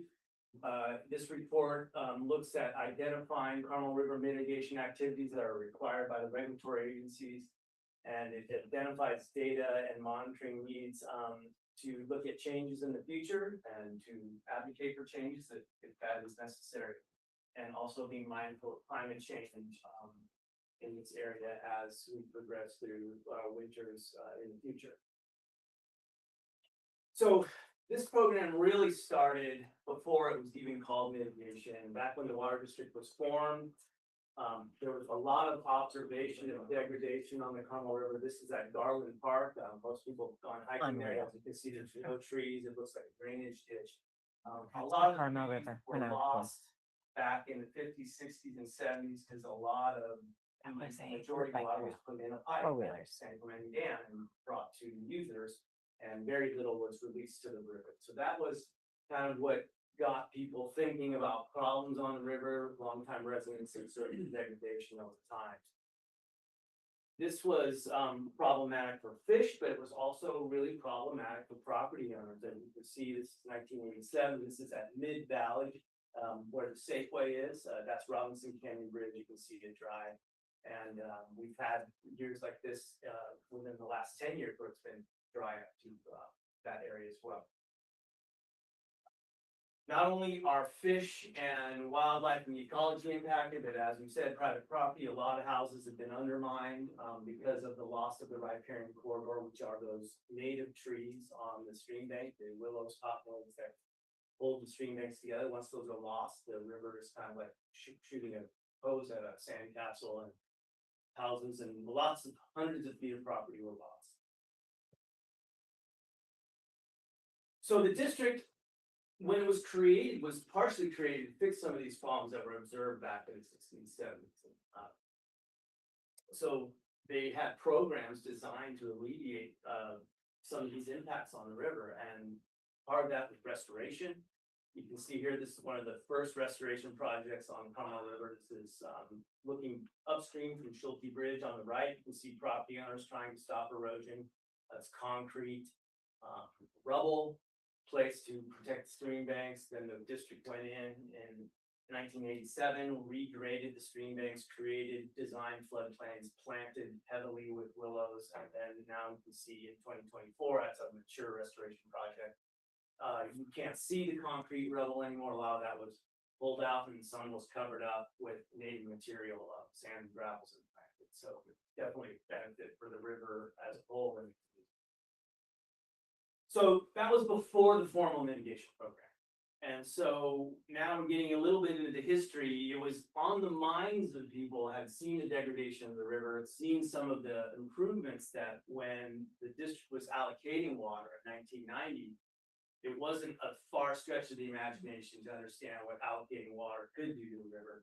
And that's where in the 1990 EIR, findings were found by the district that if they allocate 16,744 acre feet of water to the community, there would have to be mitigation to prevent damage on the Congo River. And those findings are still in place today, and that's really what dictates the majority of our mitigation program. Then the state board saw the success of those initial efforts of mitigation and reiterated the importance of that program and actually required Cal-Am to do mitigation if the district chooses not to do the mitigation. And then when we went forward with aquifer storage and recovery, we had to do another EIR, and they also looked back to the history of the river and also stated that they would like to see fish rescue and monitoring of the river associated with aquifer storage. So real quick, the allocation EIR really got after four things: fisheries, the riparian corridor, that native stream vegetation, the fisheries we're talking about, steelhead, the lagoon environment. They were afraid that if too much water was taken out, the lagoon could be impacted by converting the wetlands to more salt tolerant species, and then the look of the river, the extent. So real quickly, 1988 interim relief plan, that was irrigation and fish rescue. They said continue that. Transport the smolts of fish ready to go out to the ocean, transport those to the ocean, dry riverbed, and then rescue juvenile, which are the baby steelhead, below Robos del Rio, which is in the village, if the river's gonna go dry. And then modify the spillway at Los Padres Dam. And then as you can see here, this is a classic fish rescue scene with guys with buckets and the electroshocker, and then rescuing, whatever size they find. Sometimes you get 1+ or adults, but the majority of them are what we call young steelhead. And you can see there, that's kind of the last little pool left right there, just upstream of Rancho Piñata Golf Course, now called Corona Regional Park. And on average, we rescue about 13,000 steelhead a year. Gotta go speed up here a little bit quickly. And then we go into the riparian part of the 1990 water allocation EIR. It's saying, hey, got to keep as much water in the river as possible. That's where the district's conservation efforts have really helped. But also look out for the trees on the river and make sure that they're not getting too stressed or dying off in huge swaths that had happened in the past. Then monitor soil moisture and stress. People, when I say vegetation stress, people kind of think, like, what does that mean? But you can see here on the right, there's a tree that obviously has more access to water. The canopy is full with lots of leaves, and then there's one individual tree back there. For one reason or the other, it's not tapped in as deep to the groundwater table, and it's suffering and it's dropped its leaves in the middle of July. And so it's not really supposed to do that. Expect that one in December. So that's an example of that. So, and then lagoon, as I mentioned, it's, is it converting from a more freshwater wetland to a saltier one? So there's lots of plant transects that happen there to monitor the lagoon, carry that forward every other year. And then shifting gears now to that final phase 1 aquifer storage and recovery EIR, they really focus in on when we are diverting flow for ASR, especially like times like today. We're not diverting today, but a few days ago we're right at that edge now of low flows where there could potentially be a fish passage barrier, and that's where Corey and his crew that he works with will investigate portions of the river to make sure that there are no fish passage barriers. Thin water where the fish can't get past. There's not enough flow. So we're tracking that, and then of course, the steelhead rescue and rearing when necessary. So let's keep rolling here. So, permit conditions. So there's the EIR that lists the mitigation, and then you get the permit from the State Water Resources Control Board, and they have conditions as well. Talk about maintaining the riparian corridor, trying to release as much water as possible from the reservoir to maintain 5 cubic feet per second in the river downstream of the dam. And then to continue to implement the fisheries mitigation, which is the rescued juvenile steelhead. And then to determine the effectiveness of the program, and then continue the lagoon mitigation and riparian mitigation. So if anyone wants to kind of just dive into where all these things overlap, there is a table in the report. You can see here, the first one, I zoomed in a little bit, it says steelhead fish rescue. It's in document A, B, C, and D, and at the bottom, there's a little key to what those are. It's in the water allocation EIR, it's in the ASR EIR, it's in the water rights. And what you find is a lot of this stuff is intertwined and not necessarily that easy to separate into individual pockets. There's lots of overlap, and I think partly because of the success of the program and the fact that it saw the making difference is how that's that way. So what's changed?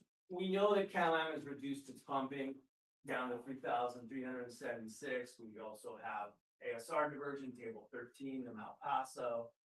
We know that the river is drying back a little bit slower in these last few years with the reduced pumping. It's drying back a little bit slower. However, as we really learned last year, it's still going dry for a significant distance. You can see here data points year 2025, which was our last summer. We're almost at 5 miles of dry to intermittent riverbed. And you can see if you go down that list, it's pretty substantial compared to some of those earlier years back in 2000 and 2005. So we still have a dry riverbed, and there still is the need for fish rescue.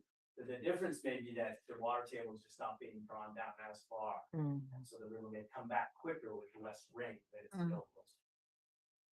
Okay, so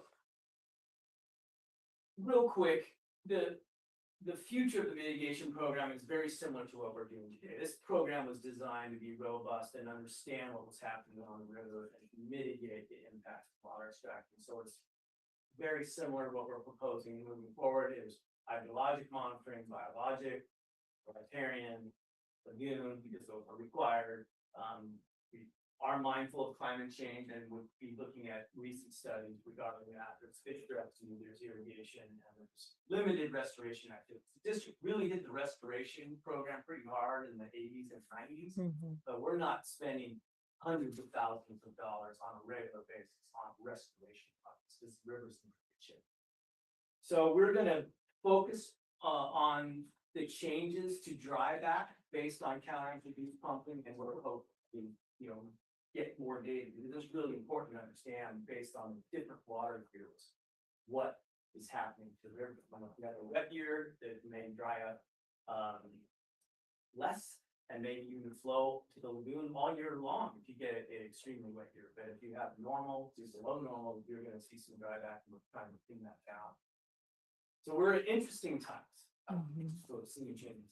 So hydrologic, it's rainfall, it's stream flow, water quality, dry back, looking at the slowing filling of low Clouders Reservoir, which is part of the alternative study, looking at groundwater extraction.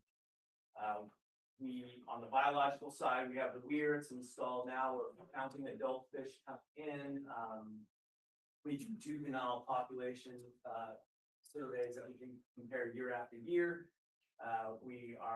The weir is the migration survival rates. Some of them fish as tag, and we have these fish adaptation. You can see what the tag passes by.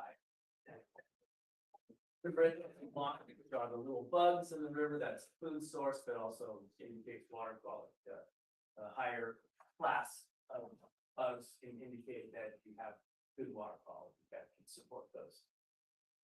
Here's just examples of the weir. That's an adult steelhead there, and this is where they kind of run into this fence-like structure over here, and then they go right into the kind of funnel-looking thing into the traffic. That's checked twice a day, and fish are removed and tagged and measured, become part of the database. Another fish rescue scene, and then the release of fish. The bucket there is the release of fish that were at the Sleepy Hollow Steelhead Rearing Facility, which most people have seen. It has an artificial channel, has a computer controlled system that allows us to specify flows in that channel and gives us alerts if things aren't right with water quality or temperature or flow rates. And we've rescued over 500,000 steelhead since 1989, and 254,000 have been raised at Sleepy Hollow Steelhead. So, and then with riparian monitoring, this is just groundwater plots. In 2014, we saw a 30-foot drop in the groundwater at the Valley Hills area where Earthbound Farms is. So, in a drought year, it's important to have that kind of data to understand what's happening to our aquifers. And then here's an example of irrigation right next to that Callahan production well. We have these irrigation systems on risers next to areas that they problematic. As far as having the water drawn down too far below the root zone. Let's see. And then the last time we did a major restoration project was in 2018. There was a big erosion event that we did link to the dry stream bed and related to the over extraction of water. So the district decided to repair the stream bank because it was just upstream of Hacienda Carmel retirement. Senior living facility. Yes. And we didn't want the stream working its way into that retirement.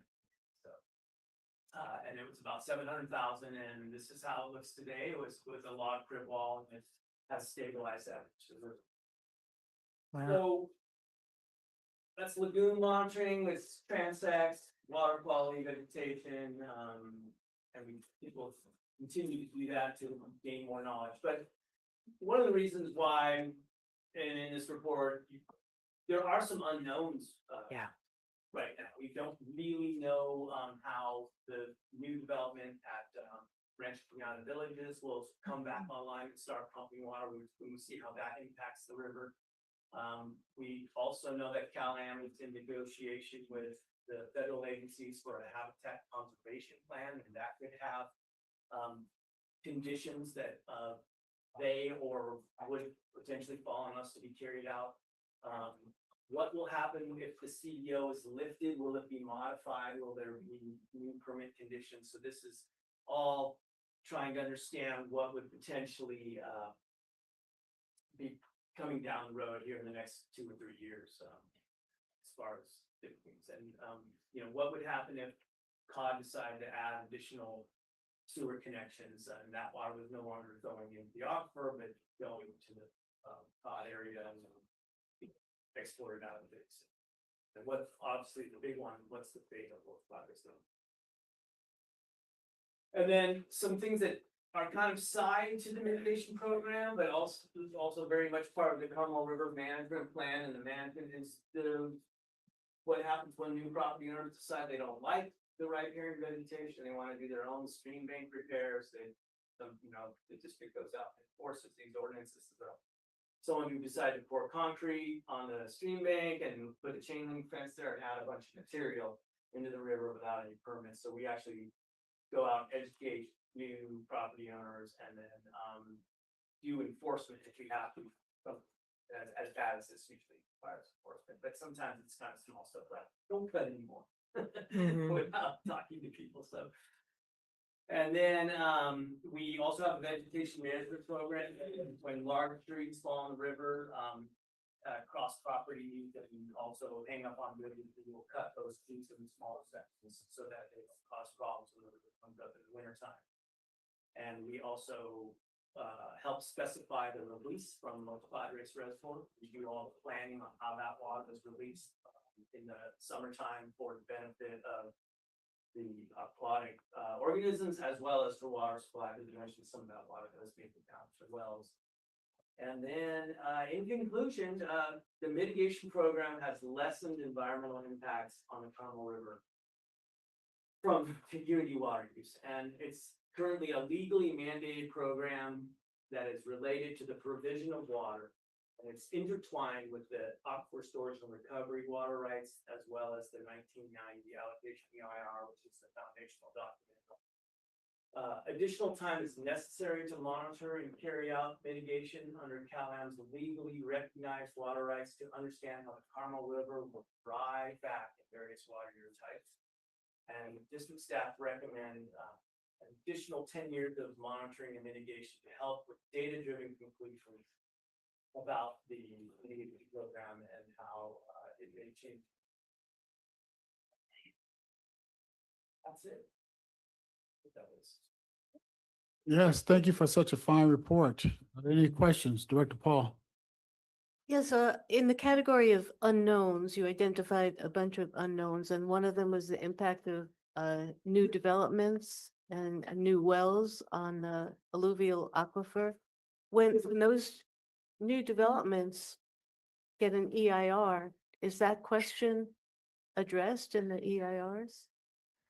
I believe they do look at that, and so with regards to Rancho Pinata Villages, obviously the golf course was using quite a bit of water before they transitioned a portion of that water to the new development, but it's been offline for a while.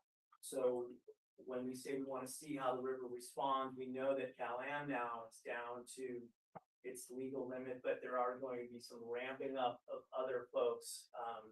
And also potentially September Ranch, which supposedly has its separate aquifer, but that was pretty contentious back in the day. To see how the majority of houses go up there, how will that impact any potential water flow down? So it should be addressed in the EIR, but they were pumping those water rights before. They're just going to ramp them back up again to a slightly less amount than the golf course would be. I did read the EIR. Okay. It was about this big. But I think it's a really important question, Thomas, maybe for you to expand a little bit more on, or Dave, because it was addressed, and as a supervisor, I was a planning commissioner. I wouldn't say it was satisfactorily addressed. And so it's a historical water right. And I think that's something that we're challenged with, is that there are these historical water rights that really today exist on paper. And there is a difference in terms of water that is used to irrigate a golf course, because it doesn't have the same type of evapotranspiration. I think I remember the term was when we were hearing this at the Planning Commission, and it does get absorbed into the ground. And this will be a landscaped project, and you won't have the same opportunity for the filtration to go back into the watershed. The project won't be using as much water as was used to irrigate the golf course. There's a significant amount that it's not using, but you won't have that return into the ground. You won't have that absorption. And then the other part to that question I'd love to hear more about, though, is it seems that people can both apply for a permit and drill a well, or have a well, in a way that in a world that exists completely outside of the tracking that we do here at the Monterey Peninsula Water Management District, right? We have, because it's outside of the CalAM system. So it's hard to, I know you report every year how much water you used, but I think the wells are a whole life of their own. And then of course, these projects that will use water in ways that's different from the way they used them historically, but they do have a right to them, and it's a really difficult challenge. Yeah, a couple of things I just want to point out. We initiated this because the impetus for the mitigation program was the overpumping by CalAM.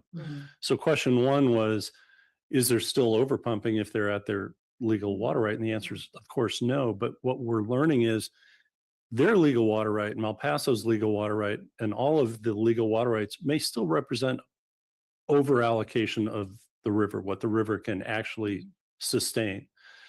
So there's that, and then all those uncertainties like the habitat conservation plan and so forth that are coming. So it makes sense to continue to monitor as a water resource related to water supply, not purely as an environmental measure. That being said, on wells, we got it covered. Any well, whether it's in the aquifer or outside the aquifer, if it's in our service territory, we've got it. And you will see in probably March, maybe April, our well reporting for the year.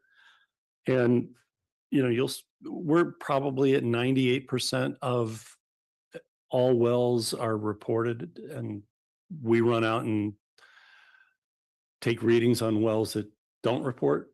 So we're pretty good on the wells. Self-reporting that's really hard to keep up with every Yeah, day. it's a little challenging, especially in a new customer who may not have read a meter before.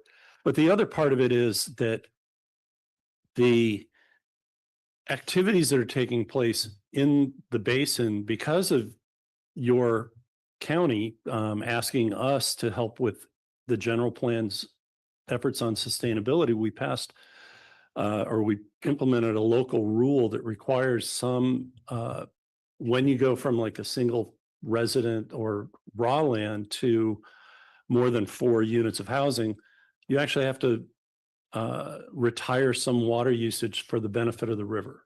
So that was done because the county wanted to demonstrate sustainability. So immediately you take a haircut. But then we also now measure consumptive use, so that transpiration evaporation quotient, so that a new development isn't using any more water on a consumptive basis than the prior use. So if it was all grazing land, you know, cover crop like alfalfa, well, about 69% of that water is returned to the aquifer.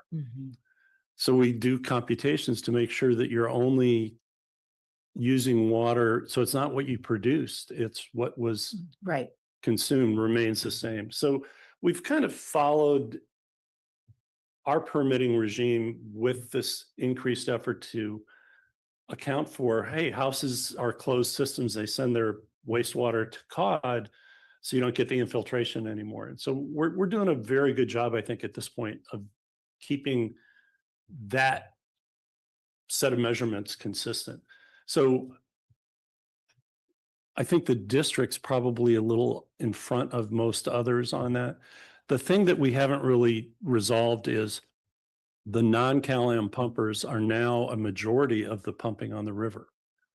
And should they have maybe shared in the burden of a cease and desist order? Well, yeah, probably. But reaching 1,000 property owners of small scale was a lot harder to do than reaching the one owner of the big scale. Well, now CalAm is down to 3376, typically less.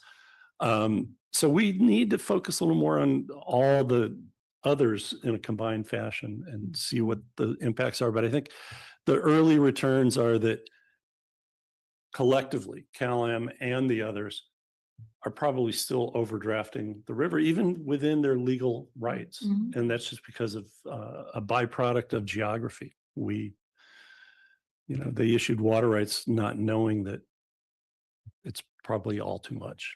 I'm just going to add one final thing, which is to thank you, Thomas and Corey. I love this presentation, and I got to see portions of it in other settings. And I just think it's so important to see the impact of this work that the district has done. You can see it when you go out to Garland Park or to any other area, but you guys are working full time on a portion of our work that doesn't get a lot of time in public, right? And it's just, and I want to also just say something in terms on a personal note. Thomas will literally leave a note that says, we've cut this tree, but it's not, don't climb on it or anything. It's not really, safe. And he just so personal. And I appreciate that so much. And I know you engage with all of the different neighborhoods and all of the different people that live along the river. And It is so appreciative. And then we appreciate it so much, but then also the work with the fish and the steelhead and this moving the fish from one side of the river to the other is just an incredible feat. And we have steelhead because of this work. We wouldn't have them anymore. And so I just want to say that it's incredible what you've done, and I appreciate you both very much. Director Riley. I think it was a terrific report and I really appreciate it. And I thought it was well done. I thought you sped through the data very well, very efficiently, but you hit the high points as far as I was concerned. I thought it was a terrific report. What I'm concerned about a little bit, and I don't want to hear from you. I don't want to hear from either one of you. But I want to have a suggestion that we get a follow-up report at some point based on the questions that we're asking and so on. But the one I have is cease and desist order says that it's required as one of the conditions under the CDO. And I'm just looking for what are the steps we would need to do in this program to help undermine, I would say, change the CDO. And that could be the strategic planning session where we need to discuss some of this and some, but I'm not asking for answers tonight. I'm not asking for speculation either. But I think we'll have a follow-up.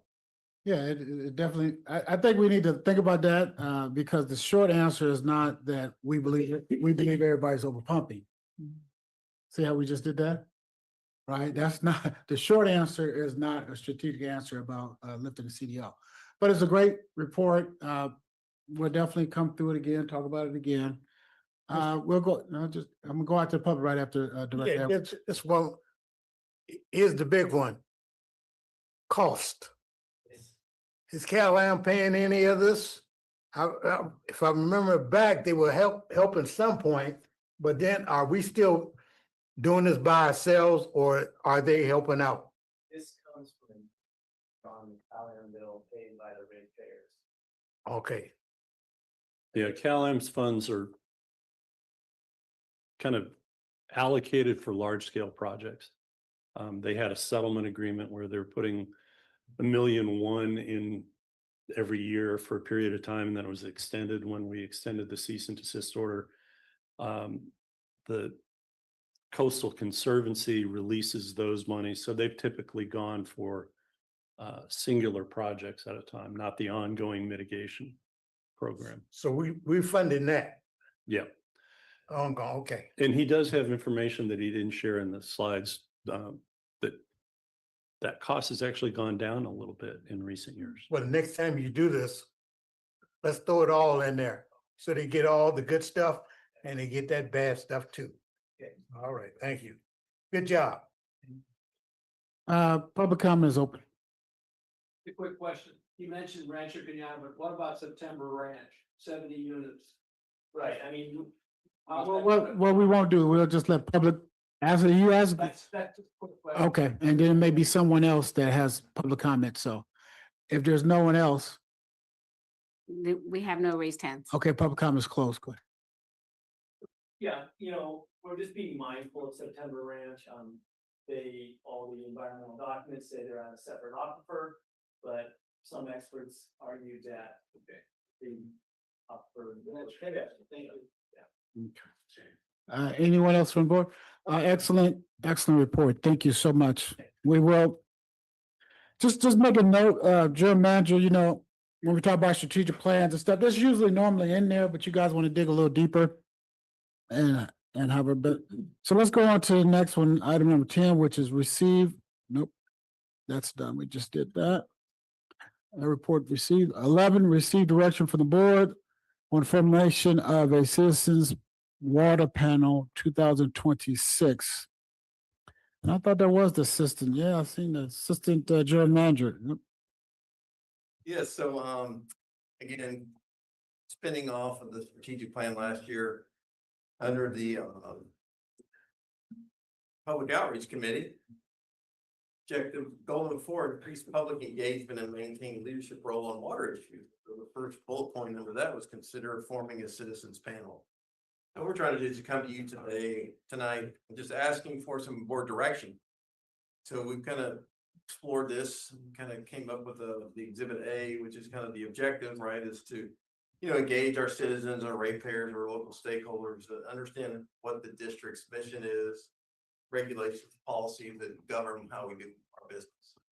So it's just trying to reach out to get more people engaged with us. So one of the things is like, okay, we want to ask the board on some of these identification of potential candidates. So what we wrote here in Exhibit A, 11A, was that we were asking for the board to select somebody from your district to serve on this panel. Okay, and this is not going to be a Brown Act meeting. This is all information only about, hey, what we're doing. And so one of the good examples would be what's going to be presented would be like how we do new director orientation. Kind of give an overview. Okay, you experienced it, Marianne experienced it. Kind of a general overview for people that may not be familiar with the district and what all we do. And then we can kind of go in from there, be more strategic as to maybe answer some specific questions, maybe go on a field trip to see some of the district's infrastructure, whether it be from, helping out Pure Water Monterey or ASR to some of the fish structures that we monitor. So that's kind of how we're looking at this, is that we're looking to get direction and saying, is it okay with the board for you guys to select one member from your district? Then we would go out for up to 3 members from government entities or stakeholder groups, reach out to the chambers, real estate agents, business coalitions, things of that nature. If they wanted to put candidate on the position or on the panel, and then having the application process for public at large, maybe 2 positions for public at large. So I'm just kind of want to answer any questions that you might have. We'll probably, we asked for like $6,000. That'd probably just be absorbed in the public outreach budget for any field trips or any vehicles we may have to rent to go out to these different sites. But we're going to use the existing outreach consultant to help us prepare any materials. Sarah and I, we can drum it up ourselves. But we're kind of excited about this, really, to bring new public into a space that may not know a lot about. As you guys have been here for a number of years, it's kind of easy to get into the rhythm of what we do on a regular basis. But as I've talked to other people about what the district does, there's a lot of education that go on. So that's kind of why we're excited about putting this together. And this is not an action item, but we are looking for a nodding or shaking of heads on 2 issues. One, and I think the answer is yes, you want us to continue with the concept of a citizens water panel. It seemed like that was almost unanimous by the board during strategic planning. And number 2 is, do you feel comfortable in your role of finding a candidate from your voter division or district to appoint? That's the proposed structure. And if you're ready, willing, and able to try to come up with candidates, we just want to hear that that's the right path. Otherwise, we'll try to come up with something else. Thank you. Before I ask if there's any comments from the board, I do have 2 points I want the members to think about. I think the total is 12, which is an even number, right? I don't know if that makes sense to have an even number. And then 12 is a lot of people. To try to meet quorum to have work for them to do. So I don't know if that's 11 or 9, but if your comments, just speak on that. And then we'll try to give them some direction about what we want to do. I know. Yeah, Director Lindor. When do you want the names by? When would you like our We'd like to suggestion? start this in April. Okay. Oh, then I seen Director Daniels, then Director Riley, and then I thought Director Edwards had his. So I wasn't in the strategic planning meeting, so I didn't have the background for what we want to accomplish here. So to answer the question that the chair brought up, I don't think the quorum matters because there's no decisions, it sounds like, is being made. So there's no decision. So No, that's not true. It's a group of people being asked about their point of views on things. so then it's advisory council. Well, not to us necessarily. They're saying it's not advisory council, but what I'm saying is you have a group of people sitting together, you giving them stuff to think about, talk about. they're never voting on anything. They're never saying that's a good idea, that's a bad idea. We don't want to go on a field trip. It has to be some basic decisions made with a group of people. Otherwise, what are they? What are they What- doing? Yeah, what are they doing? It's a good question. So, We're fighting with each other. there's a couple more questions, if I may. So it wouldn't be a publicly noticed meeting. Could other members of the public benefit from being able to go on these excursions or learning this information? Well, that's kind of why we kind of stuck to the 12 or 13, because then it's like, okay, either they're gonna have to drive, and some of the places that we go, we kind of district specific, and so Yeah, like we're all gonna go out to the fishing facility, we're not gonna carpool 30 cars out there, right? So we're like gonna rent a van, load people up and go out. so I guess like my question would be, at the appropriate time for the folks that brought the idea forward is public outreach is super important. Like it would be great to have more people know what we're doing, but to limit it to 12 people, I don't know what that accomplishes. It's only 12 people now who know what we do, whereas we could focus our public outreach campaign on if you were to say it was a Brown Act meeting, so it would be publicly noticed, anyone could come. They could hear what it is that, if we have to do a field trip in another advisory council, it's open to the public. The public they have to transport themselves or whatnot, but they would go to on that excursion if they wanted to. And so I guess I just don't quite understand, because I wasn't there, I'm sorry about that,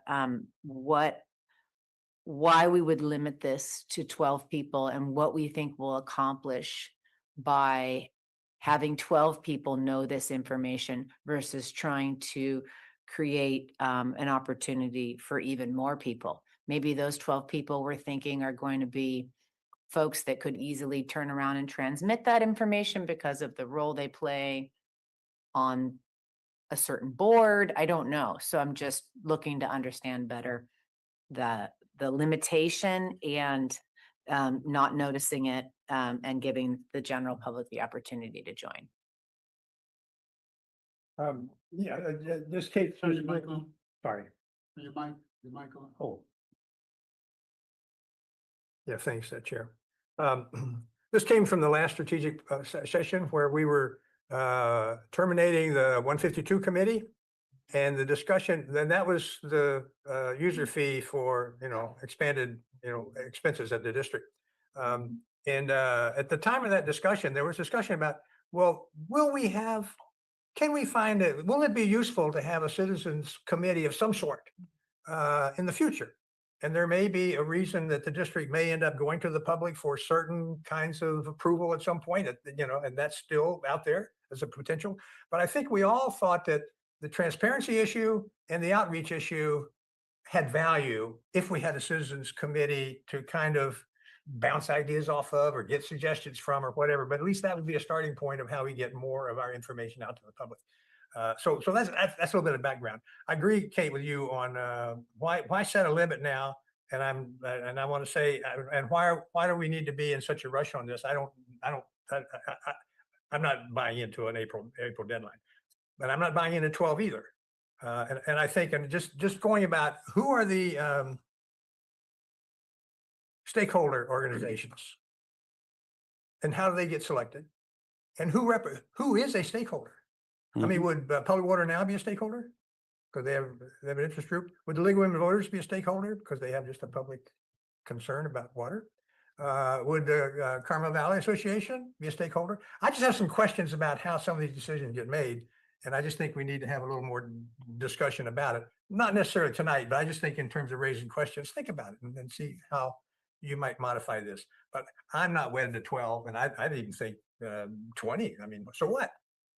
It's just if they want to go visit, if they have an interest or what. I'm not suggesting 20. I'm just saying, why limit it to 12 at this point of the discussion? Director Edwards.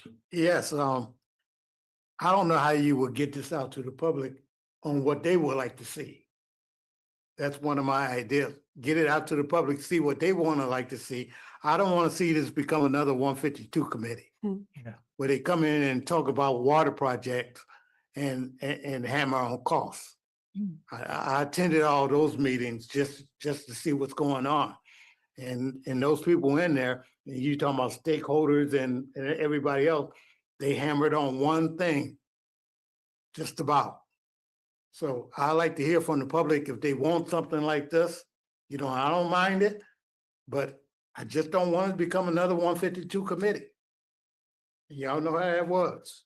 So I'm in no rush. You know, to pick somebody to come in and, you know, I like to know what the public would like to look at.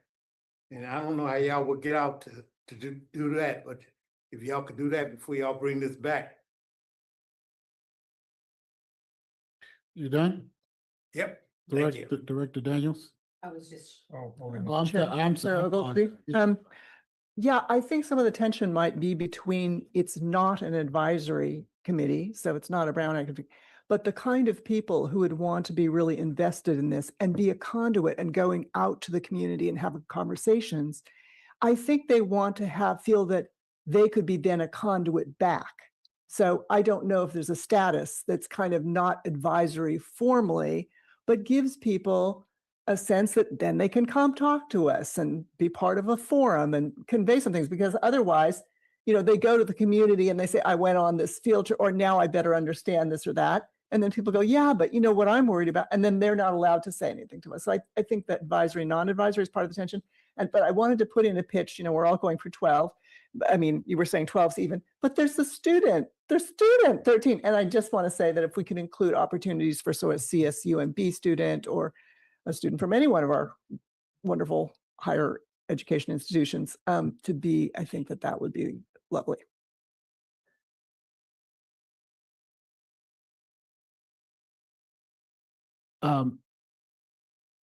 Yeah, go ahead, Dr. Paul. Yeah, that last point, yeah, I very much agree. I think it's a great idea to have students, and could be students interested in public policy and water, students who don't know that there might be a job here that they might be interested in at some point.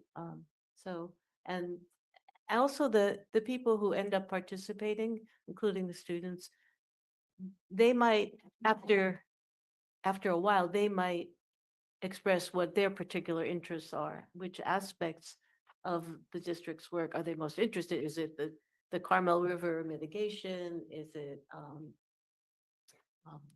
you know, is it the acquisition of the system? Is it local control over the resources? You know, it's what they might also have ideas about what aspects of district's work they could learn about. Anyway, but I really like the idea of students being part of, if we do it. So what about the part about, it'll take our district council to work out the advisory and non-advisory and the reasons why that was suggested. But what I hear is there's no way for them to reflect if they're not reflecting something back to us. And if there's something less than, what is the, yeah, maybe you can answer right now. What is the requirement so-called for the Brown Act as it relates to calling advisory, non-advisory, and that line? So basically, the way the Brown Act doesn't differentiate between whether it's an advisory or a committee in terms of whether or not it applies. So it does apply to both. The question is, what is a non-advisory committee or a panel? And for that, I couldn't actually answer that for you because I don't know. I've never seen one in effect. So I would caution against, you know, an advisory committee is just that. They advise, they don't make decisions, they don't make policy, they provide a recommendation to the board. I would recommend possibly reframing the panel as an advisory board or panel that would then require Brown Act compliance, increase transparency, and be able to provide recommendations that you as a board could then either accept or reject based on your beliefs. But why would you add in the Brown Act requirement? Because they may want to talk to us one day, or they're.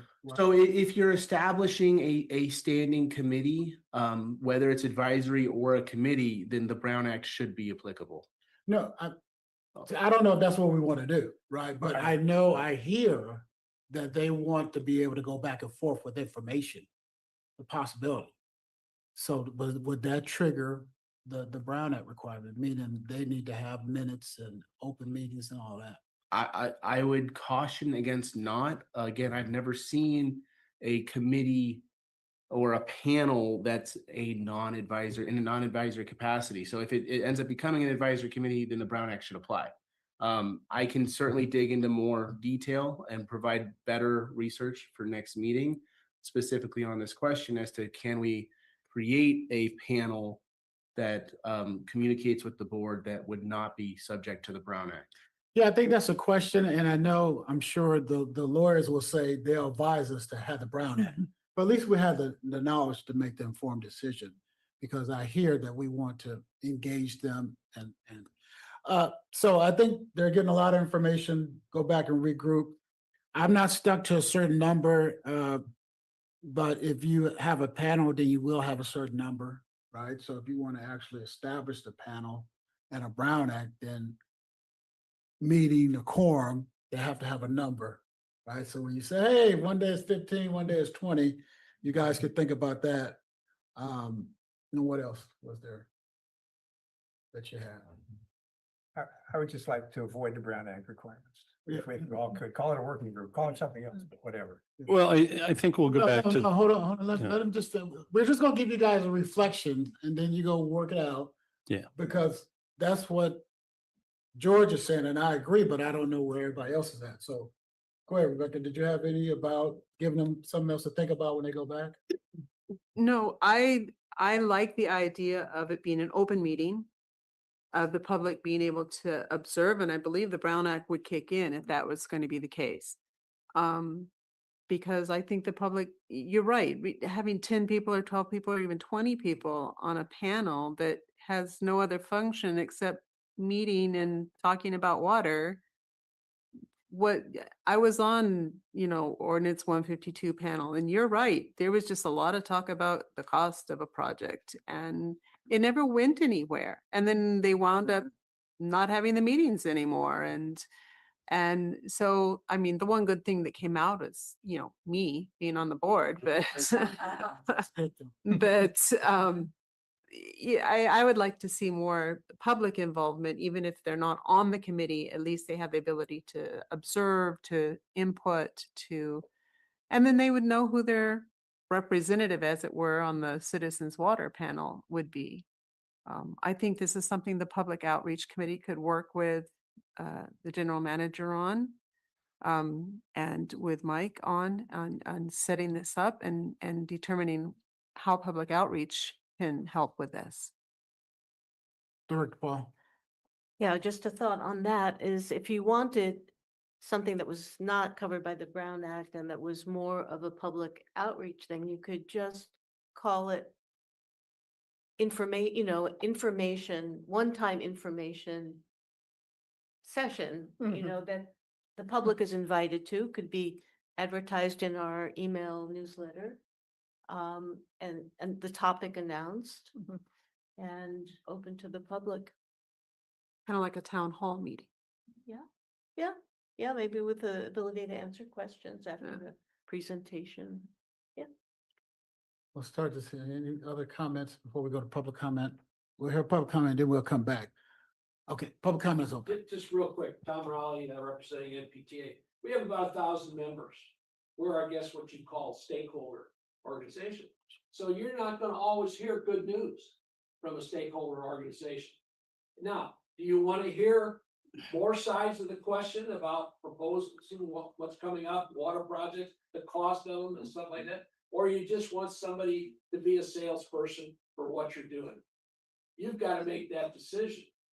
But I think there's some value in getting people like the 152 committee didn't always agree with what was proposed. So I didn't attend them, but I got reports from what happened at the 152 committee, which was very controlled by the general manager, quite frankly. But the thing is, you have to make this decision. You want to go with the Brown Act so you can get advice from these people. You're organizing them. You're going to educate some of them that don't really know diddly about water issues. So hopefully after they hear some of the pros and cons on specific projects or directions, they can come back to you with advice. So I would think you'd want to have them qualified under the Brown Act. Because otherwise you can't get that information. So that's just a suggestion for you. Thank you.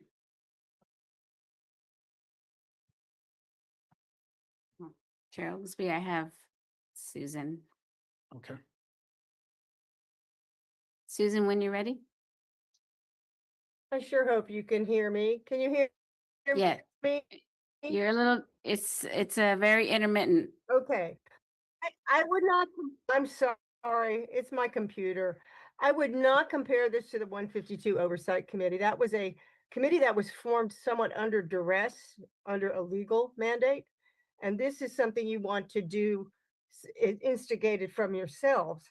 And I'm wondering if you should, I mean, I get all what you're saying, but there's also a component of public education that these people could hold for the rest of the community. And if you could have them be at special events, such as a Cal-Am is always at these special events, like Oaxaca by the Sea or the Big Grove Days. If you could have people educated about the district who can go to these events and have a booth, give out information and educate the you do, I just think that would be a real thing. Enjoy that as well. And it would inform the public much better. So just my suggestion. Thank you.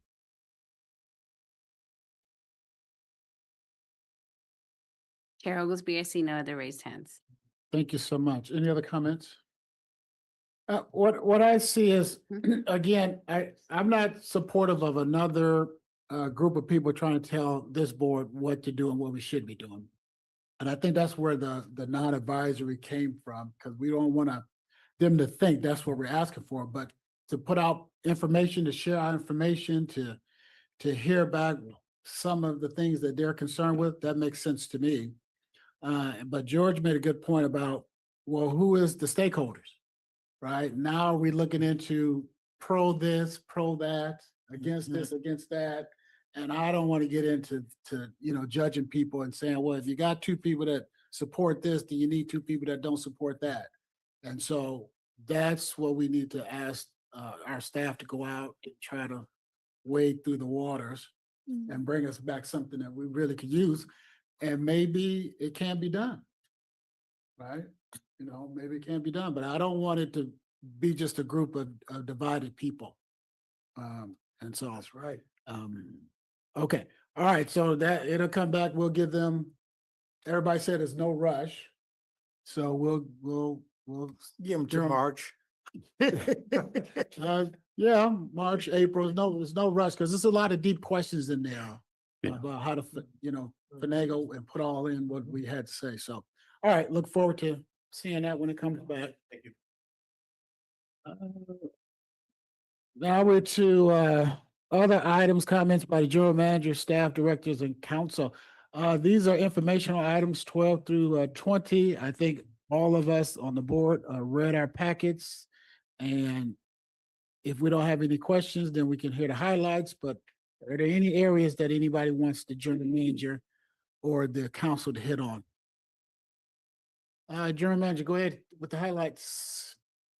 Well, nothing really to highlight because we talked about Measure J, and that's one of the informational items. And, we've got to head into mid-year budget, so any of the spending on consultants can reveal itself during that process anyway.